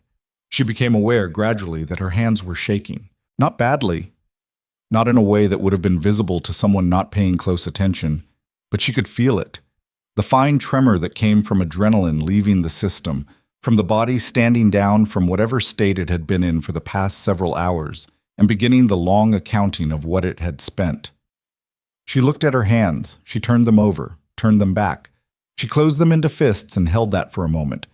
Then she opened them and picked up the notebook. She wrote the time. She wrote the conditions at time of first shot. She wrote the miss. 14 inches left, residual wind under compensation. And she wrote the correction and the outcome of the second shot, stated flatly. Because flat was the register that carried the most information per word, and she wasn't interested in any other register right now. She wrote, 2-shot sequence, first round, miss, second round, confirmed. She stared at the word miss for a long time. Across from her, Webb was on a satellite handset, running a post-action report in the compressed language of people who had to convey significant operational information in very few words. She caught fragments, target down, team intact, secondary egress, vehicle contact avoided, clean extract. He finished the call and looked at her. She was still looking at the notebook. First round, he said. Yes. Wind event. I should have held longer, she said. The gust was in the data as a possibility. I had the target and I moved to the trigger before the wind had fully stabilized. Webb was quiet for a moment. You held through the first gust, he said, and not through the second. There wasn't a second gust, it was the same system with a trailing pulse. He said this without inflection, not correcting her, just stating what he'd observed. The meteorological team will have the data when we land, but from where I was sitting, you were working a phenomenon that moved faster than any pre-mission model anticipated. Emily looked at him. That's not an excuse, she said. No, he agreed. It isn't. He held her gaze. But it's context. And out here, context is how you learn the thing that the training couldn't teach you. She looked back at the notebook. Miss. Correction. Confirmed. She'd run this calculation 100 times in her head at Blackstone Ridge. The possibility of a first-round miss, the required composure for a follow-on shot, the time available, the margin. She'd known it was possible. She'd accepted it as a variable. Knowing something was possible and experiencing it were the same thing only until the moment they weren't. How long? She asked. Between shots? Webb thought about it. 11 seconds. Maybe 12. 11 seconds. The target had been moving. The security element had been responding. The compound had already crossed the line from controlled to chaotic, and she'd been working a corrected fire solution in a window that lasted 11 seconds. She didn't know what to do with that exactly. Carter? Webb's voice was quieter now, with something in it that wasn't his usual operational register. She looked up. I've been on 14 combat deployments, he said. I have never seen a second shot correction made that fast, under those conditions. He paused. I want you to know that. Not because it makes the miss acceptable, I don't grade it, but because what you just did is something I need you to understand the scale of. She held his gaze for a long moment. I understand it, she said. Do you? She thought about the courtyard, the 2 feet of doorway remaining, the residual wind at 12 knots, stable, the hold she'd already calculated before she'd finished registering the first round's impact. Yes, she said. Webb nodded once. He leaned back and closed his eyes. Around them, the helicopter moved through mountain air, and the sky outside the porthole windows was beginning to lighten along the eastern horizon. The specific gray that came before color, before warmth, before any of the ordinary language of a morning that people would experience without knowing what had happened in the dark above their world. Emily turned to a fresh page in the notebook. She wrote nothing for a long time. Then she wrote, "What the training couldn't teach you, the mountain will." She closed the notebook. She put it in her kit bag. She put her head back against the airframe and listened to the rotors and let herself very briefly be exactly where she was, not ahead of this moment, not reviewing it, not calculating what came after, just here, just returned, just alive, with shaking hands and a second shot that had traveled 1,930 yards through mountain air and arrived where it needed to be. The horizon kept lightening. The helicopter kept moving. Nobody said anything else for a long time, and in that silence, something that had been coiled tight inside her chest for 29 days. The specific, sustained tension of a person who has been working to prove something in a place that did not want to be convinced began, very slowly, to release. Not gone, not finished, but different now. Lighter and harder, in equal measure. The way things became after the test stopped being theoretical and started being the thing itself. They landed at 0731. The hangar was brighter than she remembered it being. The work light seemed more intense. Or maybe that was just the contrast after hours of mountain dark. The ground crew was there, same as before, and someone had set up a folding table with coffee and water near the door. And the normalcy of that detail, coffee, water, folding table, was almost difficult to process. Emily stepped out of the helicopter and stood for a moment on the concrete floor. The shaking in her hands had mostly stopped at some point over the mountains. She wasn't sure exactly when. Hale was by the door. He looked at her the way he'd looked at her on the range the first time he'd watched her shoot, storing, not reacting. "Debrief in 1 hour," he said. "Medical first." "I'm fine." "Medical first," he said again, in exactly the same tone, and walked away. The medical evaluation took 22 minutes. A doctor she hadn't met before ran through the standard post-mission protocol: blood pressure, pulse, a brief assessment of any physical complaints, a set of cognitive function questions that were straightforward enough to be insulting, except that she understood they weren't about doubting her intelligence, but about establishing a baseline comparison to pre-mission data. She answered everything accurately, including the question about her current stress level, which she rated as a 4 on the 10-point scale, which was probably honest within a 1-point margin either direction. When it was done, she sat in the medical bay for a few minutes before the debrief. Not because she needed to. She didn't feel the need to sit, particularly, but the chair was there and she hadn't sat in anything that wasn't a helicopter seat or a rock for several hours. And the specificity of a chair with a back that supported her spine was something she found, in this moment, quietly remarkable. She thought about the miss. She was going to keep thinking about it. She understood that. It would be in her mind for a long time, not as a wound exactly, but as a reference point, a permanent fixture in her internal data set. This is what it felt like. This is what it cost. This is what came next. What came next had been the correction. She had to let both things be true simultaneously. The miss was real, and what she'd done after the miss was also real, and neither one erased the other. She was still working on that. The debrief room was the same room as the briefing room, which had the effect of making the two events feel symmetrically arranged. She'd sat at this table 2 days ago, receiving information, and now she was sitting at it, returning information, and the table and the fluorescent lighting were identical, and only she was different. Hale was there. Webb. The intelligence officer, whose name she'd finally gotten from the crew manifest, Carver, first name unknown, didn't offer it. A fourth person she hadn't seen before, a woman in civilian clothes, mid-50s, with the particular stillness of someone who had spent a career in rooms where being still was the most informative thing you could do. Emily noted her and filed her and returned her attention to Hale. Walk us through the engagement, Hale said. Chronological. First appearance to extract. She did. She was precise, she was complete, and when she reached the first shot, she stated it without qualification. First round missed. Approximately 14 inches left of center mass. She paused. I moved to the trigger before the wind had fully stabilized after the lateral pulse event. I should have held longer. Silence. Second shot? Hale said. 11-second interval, corrected for the residual wind, 12 knots, established baseline stable. Second round confirmed. Carver was writing.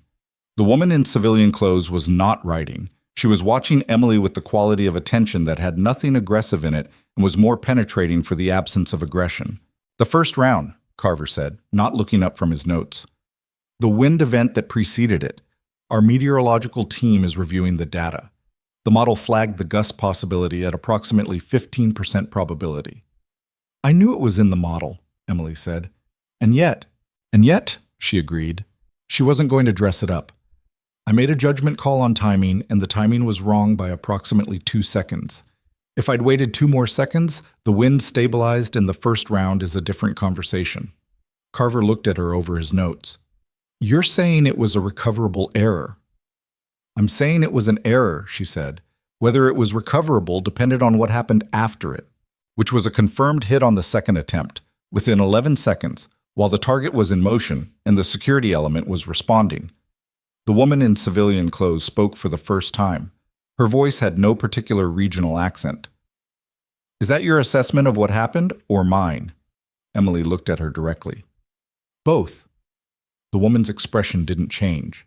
Something in it settled, fractionally. Your name is Carter, the woman said. Yes. I'm going to ask you something, and I'd like you to answer it without thinking about how the answer sounds. Emily waited. When you broke the second shot, the woman said, what were you thinking about? The question landed differently than she'd expected. She'd prepared for technical questions, for second-guessing, for the specific institutional skepticism that attached itself to first-time combat performance like weather. She hadn't prepared for that one. She took a moment. 12 knots, she said finally. Stable, 14 inches of correction. The leading edge of the doorway. Not the target. The target was already in the calculation. The variables I needed were the ones I listed. The woman looked at her for a long moment. Thank you, she said, and wrote something on the legal pad in front of her for the first time. The debrief ran for an hour and 40 minutes. At the end, Hale asked if she had anything to add, and she said yes. She told him about the meteorological observation she'd made at the position regarding the updraft behavior versus the pre-mission model, the specific discrepancy between the projected thermal pattern and what she'd actually observed from position 2. She gave him the numbers from her notebook. Carver stopped writing and started listening differently. This isn't in your field notes, he said. It will be. I'm telling you now. You maintained observation records during the wait period, from 0641 to 0947. Conditions, intervals, any variation from baseline.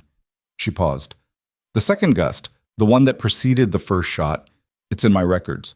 Onset at 0951.14, duration approximately 3 seconds, residual stabilization at 0951.28. I marked it. Carver looked at Hale. Hale was looking at Emily. You time-stamped the wind gusts, Hale said. Yes, sir. During a 306-minute observation window. It's what I do at Blackstone Ridge every morning. She kept her voice even. It seemed relevant. The woman in civilian clothes had stopped writing. She was looking at Emily with an expression that was difficult to categorize. It wasn't admiration exactly. It was more like the expression of someone who has been looking for a specific thing for a long time and has just identified it in an unexpected location. I think we're done for now, Hale said. Carter, go get some sleep. Sir? She stood. One more thing. Hale's voice stopped her at the door. The second egress route, that went in the operational plan at 2200 on the night before insertion. Webb tells me it's the reason we didn't make vehicle contact during extract. She waited. Where did that come from? He asked. Another candidate identified it. I brought it to you. Which candidate? She looked at him steadily. The one who gets credit when you decide how that credit should be distributed, sir. Hale held her gaze. He nodded once, slowly. She left. She slept for 4 hours. Not deeply.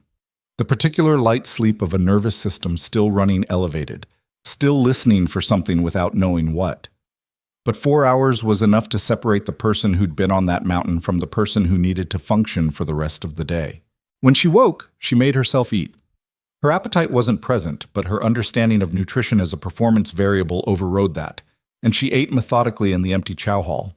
It was well past any normal meal period, and drank water and sat for a while afterward with her coffee and her notebook. She was reading back through the observation records she'd made on the mountain, checking her timestamps against the mission timeline. The gust at 0951 was there, exactly as she'd told Carver. She hadn't been making it up or rounding. The data was what the data was. She heard the door. Cole. He crossed the chow hall and sat down across from her. Not at the other end of the table this time, directly across. He had his own coffee and a look on his face that she hadn't seen from him before. Not hostile, not performatively neutral, not the careful blankness he'd used as a social tool throughout the program. He looked like someone who'd been doing a calculation and had arrived at an answer he hadn't wanted to arrive at. "You're back," he said. "I'm back. Mission was confirmed this morning. Everyone's talking about it." She looked at her coffee. "The first round," he said. "I heard there was a first round." "Miss?" she said. "Yes." He was quiet for a moment. "And the second?" "Confirmed." Another silence. Longer this time. 11 seconds, he said. He'd clearly gotten more information than just the broad strokes. "Between the first and second round." About that, Cole wrapped both hands around his coffee cup. He looked at the table, not at her. "I've been running that scenario in my head since this morning. Since I heard the timeline." He paused. "I don't know if I could have done that." Emily looked at him. "I mean that without the other thing in it," he said. "Without whatever it sounds like coming from me to you. Just the actual statement."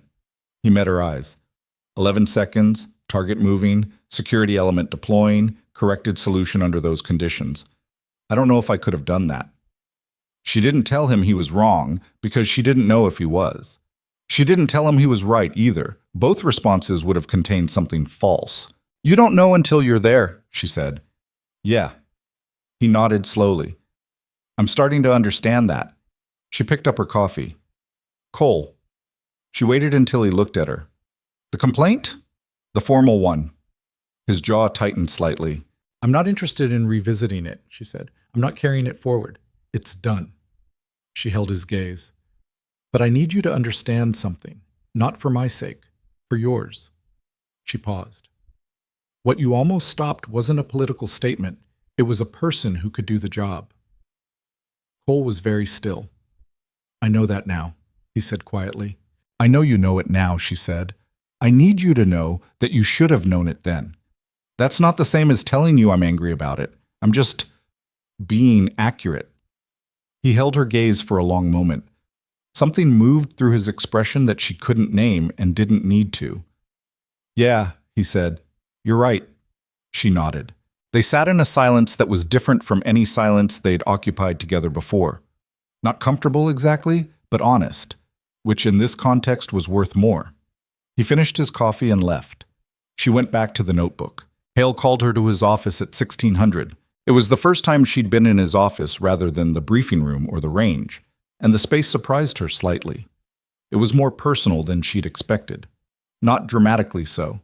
A few framed photographs on the wall that she didn't examine closely, a bookshelf with an unorganized mixture of field manuals and what looked like actual novels, a desk covered in the organized disorder of someone who processed too much information to maintain a clean workspace but knew exactly where everything was. He was standing at the window when she entered. There was no window in the briefing room. This one looked out over the valley where Range 2 was. "Sit down," he said, without turning around. She sat. He stayed at the window for a moment longer, looking at the range or looking past it. She couldn't tell. "The woman in the debrief," he said. "Her name is Director Marsh. She runs a program you're not cleared to know the name of." He turned.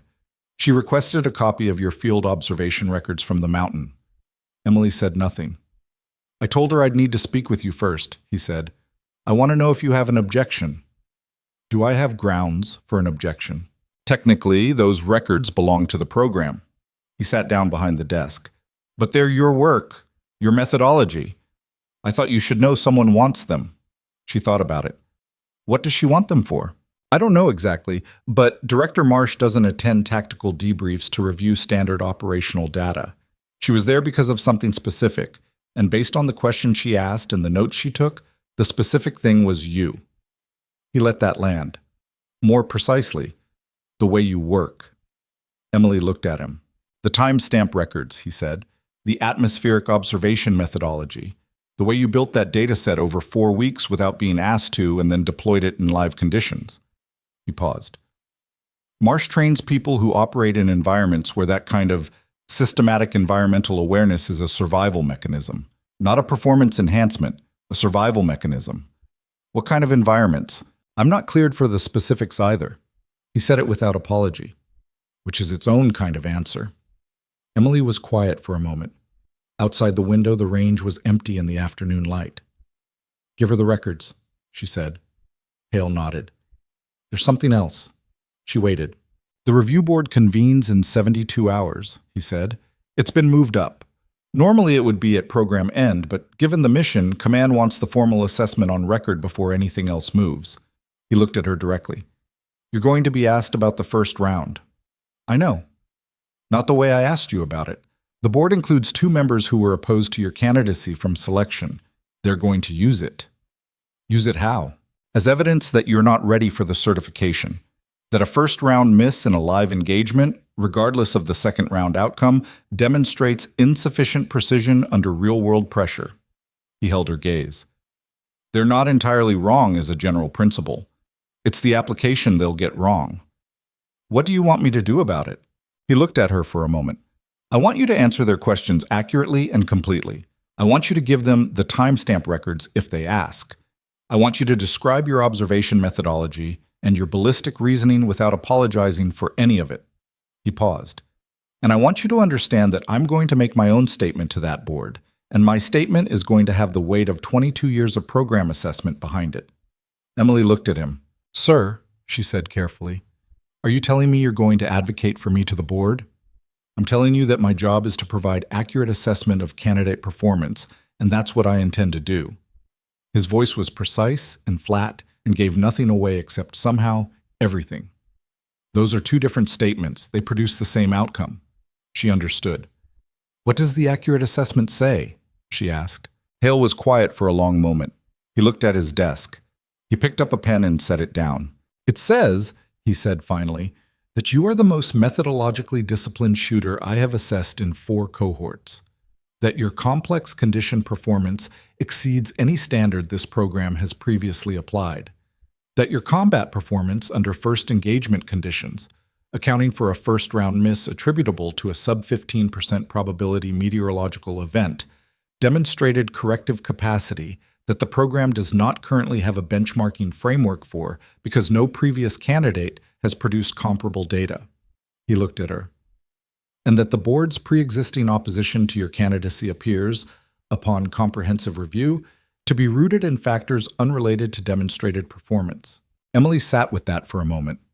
That last part, she said, you're going to say that in front of the board? I'm going to put it in writing, he said, which is worse from their perspective. She looked at the window, the range, the distant ridgeline where she'd spent 30 mornings before dawn with her notebook open and the cold coming down the valley. She thought about the moment the second shot broke, the courtyard, 2 feet of doorway. She thought about what her mother had said. You can't shoot your way past everything. No, she'd said, but I can shoot my way past enough of it. Sir, she said, the board, the 2 members who are opposed, do you know if Cole's complaint factors into their position? It's in the record, Hale said, along with the dismissal and the evidentiary basis for the dismissal. So they have access to both? Yes. She nodded slowly. Then the record speaks for itself, she said. Hale looked at her. Yes, he said. It does. She went back to the range that evening, not because she'd planned to. She'd planned to review the mission debrief materials and sleep again at a reasonable hour. But her feet took her there the way they always had, through the door and across the gravel and down the shallow grade toward the long shadow of Range 2 in the last of the afternoon light. She didn't bring the rifle. She sat at the firing point with her notebook and the wind in the valley doing its familiar things, and she thought about 72 hours and a review board and two men who'd decided what she was before she'd fired a single round. The thing was, she wasn't angry. She'd been expecting to be angry at some point in this process, and the anger had never arrived in the form she'd expected. What came instead was something colder and more specific. A clarity about what was real versus what was opinion, about what the record said versus what people wanted the record to say. The record said she'd hit a target at 1,930 yards on her second shot under live combat conditions. The record said she'd maintained atmospheric observation data for 4 weeks that turned out to be operationally significant. The record said she'd identified an extraction vulnerability the planning team had missed. The record also said she'd missed on the first shot. She was prepared to defend every line of it, including that one. Especially that one. Because the only version of this that was worth fighting for was the true version, and the true version included all of it. She opened the notebook. She turned to the last page of wind data from the mountain and read through it one more time, from the first entry at 0641 to the final entry at 0950, 1 minute before the target appeared. Then she turned to a fresh page. She wrote the date. She wrote the conditions, 51 degrees, wind southwest at 6 knots, light failing. She wrote, day 30, still here. Below it, after a moment, still shooting. And below that, in smaller handwriting that she wouldn't have put in the notebook if she'd thought anyone else would ever read it, the board can look at the record. The record doesn't need my help, it just needs to be seen. She closed the notebook. She sat with the wind for a while longer. Then she stood up, dusted off her pants, and walked back toward the facility.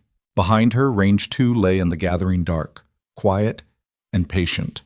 The way it was always quiet and patient. The way all things that had seen enough were eventually quiet and patient. The facility's common area was empty when she passed through it, but on the table near the door was a green notebook, small, worn at the corners with a piece of tape on the cover. She stopped. On the tape, in careful handwriting, Day 5 atmospheric data. For your records. T. She stood there for a moment. She picked it up and opened it. Thibodeau's handwriting. Neat, deliberate, the handwriting of someone who'd been taught that legibility was a courtesy. Wind records, temperature, time stamps. His data from the past 5 days, formatted in the same structure she'd taught him from her own notebook. It wasn't the same as hers. He'd missed some of the subtler variations, had used a cruder interpolation method for the gust timing. But it was real, careful work by someone who had decided that this particular discipline mattered. She set it down. She looked at it for another moment. Then she went to her bunk, picked up a fresh page from her own records, and wrote out the correction for his interpolation method. A simple explanation, 3 sentences, with a worked example. She put it inside his notebook. She left it on the table. The review board was in 72 hours. She was going to spend most of those hours at the range. She already knew exactly what she was going to say when the questions came. Not because she'd rehearsed answers, but because she'd stopped needing to. The record existed. The data existed. What she'd done on that mountain, and what she'd done in the 30 days before it, existed independent of what anyone in that boardroom thought about it. All she had to do was tell the truth.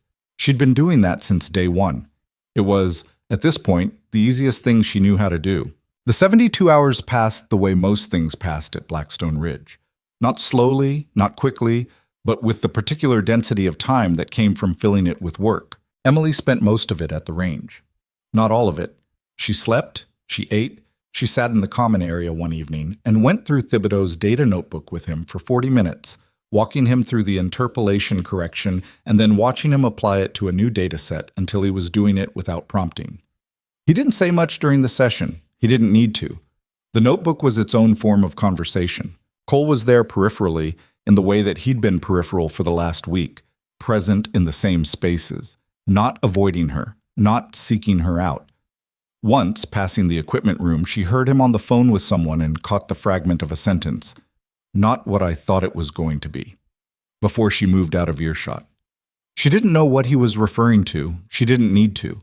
On the morning of the 72nd hour, she rose at 0400, went to the range, and did what she always did. wind recording, temperature. The specific behavior of the morning air as the valley moved from night conditions to the beginning of the thermal shift. She filled 4 pages of the notebook. Then she put it in her kit bag, went back to the facility, changed into her cleanest uniform, and waited. The review board convened at 900 in a room she'd never been in, larger than the briefing room, with a long rectangular table and 5 chairs on one side and a single chair on the other. The single chair was for her. The 5 board members were already seated when she entered. She knew Hale was one of them, positioned at the far left. She didn't know the others by face, but she'd been given their names and ranks in a 1-page briefing that Vasquez had slipped under her door at 0630 with the brisk informality of a man who communicated care primarily through logistical preparation. Colonel Raymond Sharp sat at the center, the presiding officer, military career spanning 3 decades. A man whose file indicated a consistent and documented skepticism toward what he termed non-traditional candidate profiles. He was in his late 50s, with the rigidly maintained posture of someone who'd decided long ago that his body was a statement. To his left was Major Dennis Feld, the other board member Hale had warned her about. Feld had filed 2 formal queries during her candidacy, one requesting clarification of her selection criteria, one requesting review of her evaluation scores. Both had been addressed and closed. She'd read the documentation. The other 2 she didn't have specific intelligence on. She filed that under acceptable uncertainty. She sat down. Sharp opened a folder in front of him and didn't look up immediately. It was a technique she recognized, not rudeness exactly, but a deliberate establishment of hierarchy through controlled attention. She waited. "Candidate Carter," he said finally, still looking at the folder. 30 days in program, 1 combat engagement completed 2 days ago. Now he looked up. "You understand this board convenes to assess readiness for program certification and subsequent assignment authorization." "Yes, sir." "And you understand that the combat engagement record, including all first-round data, forms part of the basis for this assessment?" "Yes, sir." "Good." He closed the folder and put both hands flat on the table. "Let's discuss the first round." He asked her to walk through the engagement. She did, the same way she'd done it for Hale. Chronological, precise, without mitigation. When she reached the first shot, she said what she'd said before. "Miss, 14 inches left, insufficient stabilization time post-gust." Sharp let her finish. 14 inches, he said, approximately. "At a combat engagement distance." "Yes, sir." "Against a target that was subsequently in motion for the second attempt." "Correct." Sharp leaned back. He looked at Feld, who was reviewing something in his own folder, then back at Emily. "Candidate Carter," he said, "it is the position of this board, or at minimum of several members of this board, that a first-round miss in a live combat engagement represents a fundamental deficiency in performance under real-world pressure. That the second-round correction, while notable, does not counterbalance the initial failure." He held her gaze. "How do you respond to that position?" Emily looked at him directly. "I think it's a reasonable framework," she said. Sharp's expression shifted slightly. He'd been expecting something else. Defense, qualification, the careful language of someone trying to navigate institutional opposition. She'd given him agreement, which was harder to push against. "Go on," he said. "A first-round miss in live conditions is a failure of execution," she said. "I accept that. The question the board is implicitly asking is whether that failure indicates a systemic deficiency, a fundamental limitation, or an isolated error in a complex, dynamic environment. Those are different conclusions with different implications for certification." Feld looked up from his folder. "And which is it?" Sharp said. "I can't answer that objectively about myself," she said. "That's what the board's for. What I can give you is the data." She reached into the kit bag at her feet and removed the notebook. She placed it on the table. 30 days of atmospheric observation records, including timestamps from the engagement itself. The gust that preceded my first shot is documented at 09:51:14, duration 3 seconds. My trigger break was at 09:51:09. She paused. I fired into the leading edge of an unforecast wind event with a probability rating of less than 15%. The miss was the consequence of that timing error. The correction was the consequence of everything before it. Silence. Feld reached forward and picked up the notebook. He opened it. He turned pages slowly with the expression of a man encountering something he hadn't anticipated finding. You maintained this record throughout the engagement, he said. Throughout the program, she said. From day one. Feld turned more pages. His expression was doing something complex. Sharp looked at the notebook in Feld's hands, then at Emily. This wasn't requested. No, sir. Then why? She thought about the right way to answer that.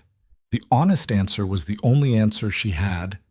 Because the environment was going to affect the shot, she said. And if I was going to make calls in that environment, I needed to understand it better than I could from a standard meteorological briefing, so I started recording it. She paused. I didn't know specifically that I was going to use it for a combat engagement in the Sable Peaks. I knew I was going to need it for something. Sharp looked at her for a long moment. You knew, he said slowly. I anticipated. There's a difference. Another silence. Feld had stopped turning pages. He was reading a specific section. The mountain observation data, she thought, based on the section color she could see from across the table. Hale had not spoken since the debrief began. She was aware of him the way she was aware of most things in her peripheral attention, steadily, without directing focus at it. He had a pen in his hand. He hadn't written anything. Sharp looked at the other two board members she didn't know. A brief exchange of glances, the compressed communication of people who'd been in enough rooms together to have a shorthand. Then Sharp looked back at her. I'm going to ask you a question that isn't in the standard assessment framework, he said. And I want you to understand that your answer is not binding on the board's decision. It's informational. Understood. If you were in that position again, same conditions, same wind event, same timing, would you make the same call? Emily didn't answer immediately. It was the honest version of the question she'd been asking herself for 72 hours, and it deserved a real answer rather than a quick one. No, she said. I'd hold 2 seconds longer. I'd identified the gust pattern over 300 minutes of observation, and I had enough data to know the stabilization period was coming. I chose the aggressive timing, and I was wrong. She held his gaze. But I also want to be accurate.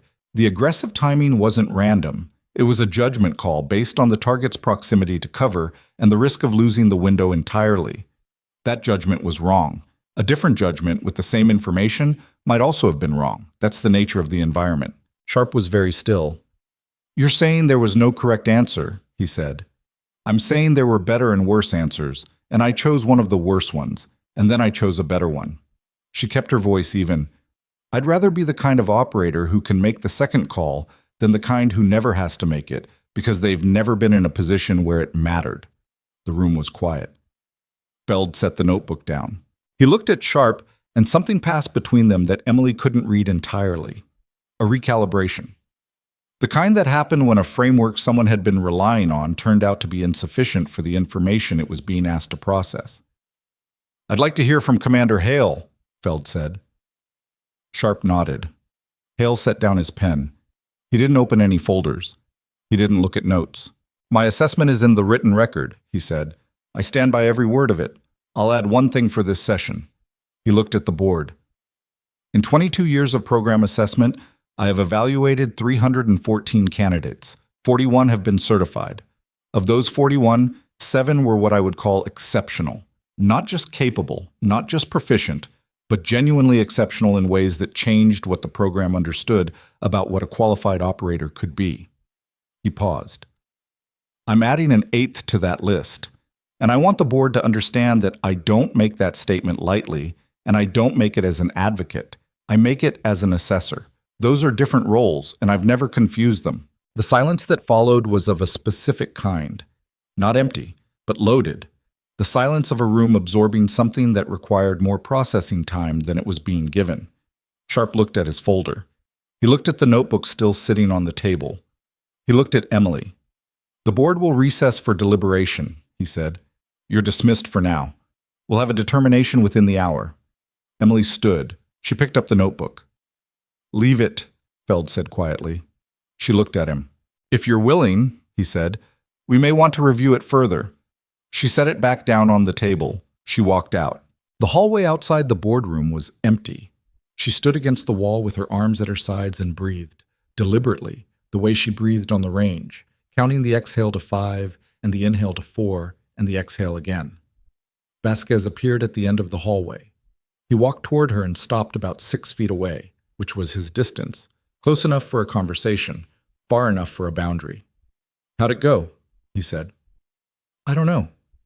"What did Sharp ask?" "The first round." "What did you say?" "The truth." Vasquez was quiet for a moment. He looked at the boardroom door, then back at her. "What did Hale say?" he asked. "That I'm the 8th exceptional candidate he's assessed in 22 years. Vasquez blinked. For Vasquez, that was a significant emotional response. "He said that in the room?" he said. "In those words." Vasquez looked at the floor for a moment. Then he looked up. "Go get coffee," he said. "You're going to be waiting." "How long?" "As long as it takes." He turned to leave. "Vasquez." He stopped. "If it goes wrong," she said. "If the board goes against, what happens?" He turned back. He looked at her with the particular directness he applied to everything. "If the board goes against," he said, "Commander Hale appeals. The appeal process takes 30 days. During those 30 days, the mission record is reviewed by a separate oversight committee who have no institutional stake in the original decision." He paused. "The mission record is the mission record." She nodded. "Get coffee," he said, and walked away. It was 53 minutes. She knew because she'd been watching the clock in the break room. Not anxiously, but the way she watched any timing variable, with the specific awareness of someone for whom elapsed time was always relevant data. When the door at the end of the hallway opened and an adjutant she'd never seen before appeared and told her the board was ready, she set down her coffee cup with approximately 70% of the coffee still in it and walked back. The room looked the same. The 5 board members, the single chair. She sat down. Sharp had her notebook in front of him. He'd clearly been reading it. It was open to a specific page, and there were 2 small yellow sticky tabs on other pages, which meant he'd marked sections of interest. Something about seeing those yellow tabs on the pages she'd filled before dawn every morning for 30 days produced a sensation she didn't have a clean name for. "This board has completed its deliberation," Sharp said. "We have reached a decision by majority vote." Emily kept her eyes on his face and her breathing even. "Candidate Carter." He looked at her directly. "It is the determination of this board that you have met and in several significant respects exceeded the performance standards required for program certification. Your combat engagement record, reviewed in full context, including the meteorological data you provided, demonstrates capacity for complex real-world decision-making consistent with the highest standards of this program." She was very still. "You are hereby certified," Sharp said, "with immediate effect." The room was quiet. Sharp looked down at the notebook. "I want a note for the record," he said, and his voice had changed slightly, not softer exactly, but less performed, "that I reviewed your atmospheric observation data from the engagement. The gust event that preceded your first shot is documented in your own field records. Onset, duration, residual stabilization, with timestamps accurate to within 2 seconds of the mission timeline." He paused. "You documented your own error before you knew it was an error." Emily looked at him. "That's what the data showed," she said. "Yes." He held her gaze for a moment. "It is." He picked up her notebook and slid it back across the table to her. Feld was looking at his folder. His jaw was tight. He'd voted against. She was certain of it, based on his posture and the specific way he wasn't meeting anyone's eyes. He had the look of a man managing the gap between what he'd expected to believe and what the evidence had required him to concede. That was enough. It didn't have to be more than that. Hale was looking at her. His expression was exactly what it always was, contained, precise, giving away only what he chose to give away. But something in his eyes, in the specific quality of his attention, said everything his expression didn't. "You're dismissed, Candidate Carter," Sharp said. "Congratulations." She stood. She picked up the notebook. She said, "Thank you, sir," and meant it without any complicated feeling.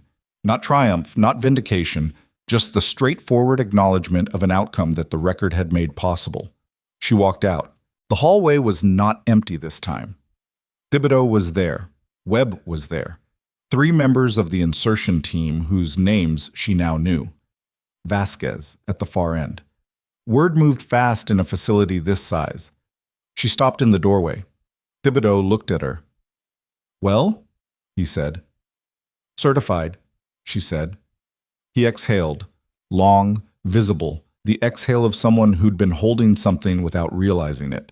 Webb, from across the hallway, gave her the same nod he'd given her in the hangar before the mission. Assessment, acknowledgement, acceptance. It meant more now than it had meant then, which she hadn't expected, and the feeling it produced was one she filed under keep, process later. She walked down the hallway. Cole was at the far end, near the exit door. He was standing with his arms crossed and his weight slightly forward, the posture of a man who'd decided to be somewhere and was making himself stay there through an act of will. She stopped in front of him. "Certified," he said. Not a question. "Yes." He nodded. He unfolded his arms. He looked at the floor for a moment, then at her. "I owe you something," he said. "You don't." "Carter." "Cole." She kept her voice flat and direct. "You filed a complaint that was examined and dismissed. The record shows the dismissal and the reasons. That's what the record shows going forward." She held his gaze. "You don't owe me an apology. You owe yourself a harder look at how you make assessments. That's between you and you." He stood there with that for a moment. "Fair," he said quietly. "It is." She paused. "You're a good shooter. I mean that without anything else in it." He looked at her. "I know," he said. "So are you." She walked past him and out the door. The afternoon had turned clear while she was inside. The kind of high-pressure clarity that sometimes followed weather in mountain country. The sky a hard, clean blue, and the air moving in small, quick gusts off the northern ridgeline. She stood outside for a moment and let it hit her face. She pulled out her phone. Her mother answered on the third ring. "Em." Her voice had that specific quality it had when she'd been waiting for something without saying she'd been waiting for it. "I got certified," Emily said. A silence. Then, "Okay." "Okay? I didn't think you weren't going to." Her mother's voice was steady, but there was something underneath it that was not steady at all. "How are you?" She thought about it. "I'm okay." "The other thing? The thing you couldn't tell me about?" "It's done." "And?" Emily looked at the range, at the ridgeline, at the mountains to the north, distant and clear in the afternoon light. "And it's done," she said. Her mother was quiet for a moment. "Are you coming home?" "Not yet. There's more to finish here." She paused. "Soon." "Okay." A breath. I know what you said. I wasn't wrong." "No," Emily said. "You weren't." She looked at the mountains. "But I wasn't wrong either." Her mother didn't say anything for a moment. When she spoke, her voice was different, quieter, and more honest for the quiet. "No," she said. "You weren't." They talked for 11 more minutes. Not about the program, not about the mission, not about any of it. They talked about a broken pipe her mother had been managing for 2 weeks, and a dog in her neighborhood that had become an informal community mascot, and whether the restaurant they both liked had changed its menu or if her mother was misremembering. Small things. The ordinary texture of a life continuing alongside the extraordinary one. When she hung up, she stood outside for a while longer. Director Marsh was waiting in the administration building when Emily returned. She was standing near the window with the same quality of stillness she'd had in the debrief room, holding a cup of coffee she hadn't been drinking. Emily stopped. Marsh looked at her. "Certified." "Yes, ma'am. I expected so." She set the coffee cup down. "I want to be direct with you. I'm not here on behalf of the program. I'm here because of what I saw in that debrief room and what I read in your field records." Emily waited. "The program I run operates in environments where the margin for error is structurally smaller than what this program trains for," Marsh said. "Different category of work, different demands." She looked at Emily directly. "I want you to consider coming to work for me." The sentence landed simply, without fanfare, the way the most significant things tended to land. "What kind of work?" Emily said. "The kind where your methodology, the way you build observational frameworks over time and deploy them under pressure, is not an advantage. It's a prerequisite." Marsh held her gaze. "The kind where what you did on that mountain is closer to baseline than to exceptional." Emily looked at her. "You're telling me there are people who do this better than I do," she said. "I'm telling you there are environments that would make you better than you are now," Marsh said. "Those aren't the same statement." Emily stood there for a moment. "I need to finish here first," she said. "I know. I'm not asking for an answer today." Marsh picked up the coffee cup, seemed to remember she hadn't been drinking it, set it back down. "I'm asking you to think about it." "I'll think about it," Emily said. Marsh nodded. She moved toward the door. "Ma'am?" Emily said. Marsh stopped. "The observation records you requested from the debrief. What specifically were you looking for?" Marsh looked at her for a moment. "Evidence that the discipline was consistent," she said. "That it wasn't situational competence. That you do this the same way when no one's watching and when everything's on the line." She paused. "Some people perform precision. You produce it." She held her gaze. "There's a difference, and it's the only difference that matters in the field." She left. Emily stood in the empty room with the afternoon light coming through the window and Marsh's coffee cup sitting on the table and the weight of the day settling into its proper shape around her. She went back to the range at 1700. This time she brought the rifle. She set up at the firing point, ran her checks, settled into position. The wind was coming off the north ridge at 9 knots, consistent, the kind of clean condition that didn't require much calculation.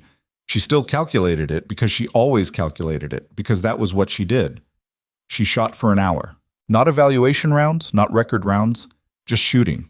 The pure mechanical discipline of it, the breath and the trigger and the follow-through, the round going where the round was supposed to go because every variable had been accounted for.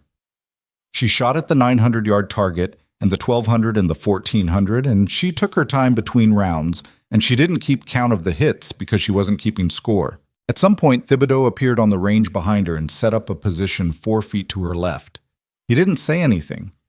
She didn't acknowledge him. They just shot, side by side, in the evening light, with the wind moving through the valley grass and the targets at their specific distances, doing nothing except being there, which was the only thing a target needed to do. At 1812, she stopped.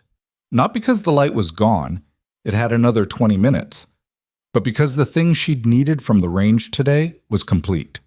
She sat back and cleared the rifle and looked at the notebook in her lap. Day 30. Still here. She looked at the mountains one more time. The Sable Peaks, northern edge, barely visible at this distance in the haze of the late afternoon. She couldn't see the compound from here. She couldn't see anything up there except the ridgeline and the sky above it. She thought about what Hale had said. The greatest lesson wasn't about marksmanship. She didn't know if she believed that yet. Marksmanship had gotten her here. Marksmanship had kept people alive. She wasn't ready to subordinate that to a lesson. But she understood what he meant. The people who decided what she was before she fired a single round, they'd failed at the thing that everything else depended on. They'd looked at her and seen a category instead of a person. They'd built their certainty from assumption rather than evidence. And when the evidence arrived, clean and undeniable, most of them hadn't even apologized. They'd just recalibrated and moved forward, because that was how institutions worked, and she had the choice of being bitter about that, or understanding it for what it was and moving forward herself. She chose to move forward, not because bitterness was wrong, because she had more things to do and bitterness was expensive, and she needed the account for other things. She heard Thibodeau clear his rifle beside her. He sat up. He looked at the range, then at her. "What happens now?" he said. "For you?" "For you." She thought about Marsh's offer, about the program she couldn't name yet, and the environments that would make demands she hadn't encountered yet, and the discipline she'd been building for years that was apparently still in the process of becoming what it was going to be. "Something harder," she said. Thibodeau looked at her. "Then this?" "Then this." He was quiet for a moment. "Are you ready for it?" he said. She thought about 30 mornings before dawn, about 1,930 yards and a second shot in 11 seconds, and a green notebook on a common room table, and a boardroom, and a woman who'd watched her answer questions with an attention that saw through what she said to how she thought. "I don't know," she said. "I won't know until I'm there." Thibodeau looked at the mountains. "That's the most honest answer anyone ever gives," he said. She stood up. She slung the rifle. She picked up the notebook. She walked off the range the same way she'd walked onto it every day for 30 days. Without ceremony, without announcement, just moving from one place to the next because the work required it. Behind her, the range was quiet. The targets stood at their distances. The valley held the last of the light. 3 years later, when a new cohort of candidates arrived at Blackstone Ridge, one of the first things they heard was a story. Not in a briefing, informally, the way stories travel between people who've been through something and people who are about to go through something. It went like this. There was a woman here once, quiet, small. Nobody gave her a chance. She came to the range before anyone else, and she left after everyone else, and she kept a notebook that nobody asked her to keep. And then there was a mission nobody thought she was ready for, and she took a shot nobody thought she could make, and she came back. And the program hasn't been the same since. Sometimes someone asked, "Where is she now?" The answer was always the same, somewhere harder than this. And the candidates looked at the range, at the targets at their distances, at the mountains to the north, and they understood something that didn't require more words than that. The most extraordinary person in the room is rarely the one who announces themselves. They're the one who shows up first, stays last, and does the work nobody asked them to do, until the day the work is the only thing that matters. That's not the story of someone exceptional. That's the story of what exceptional actually looks like, up close, before the world catches up.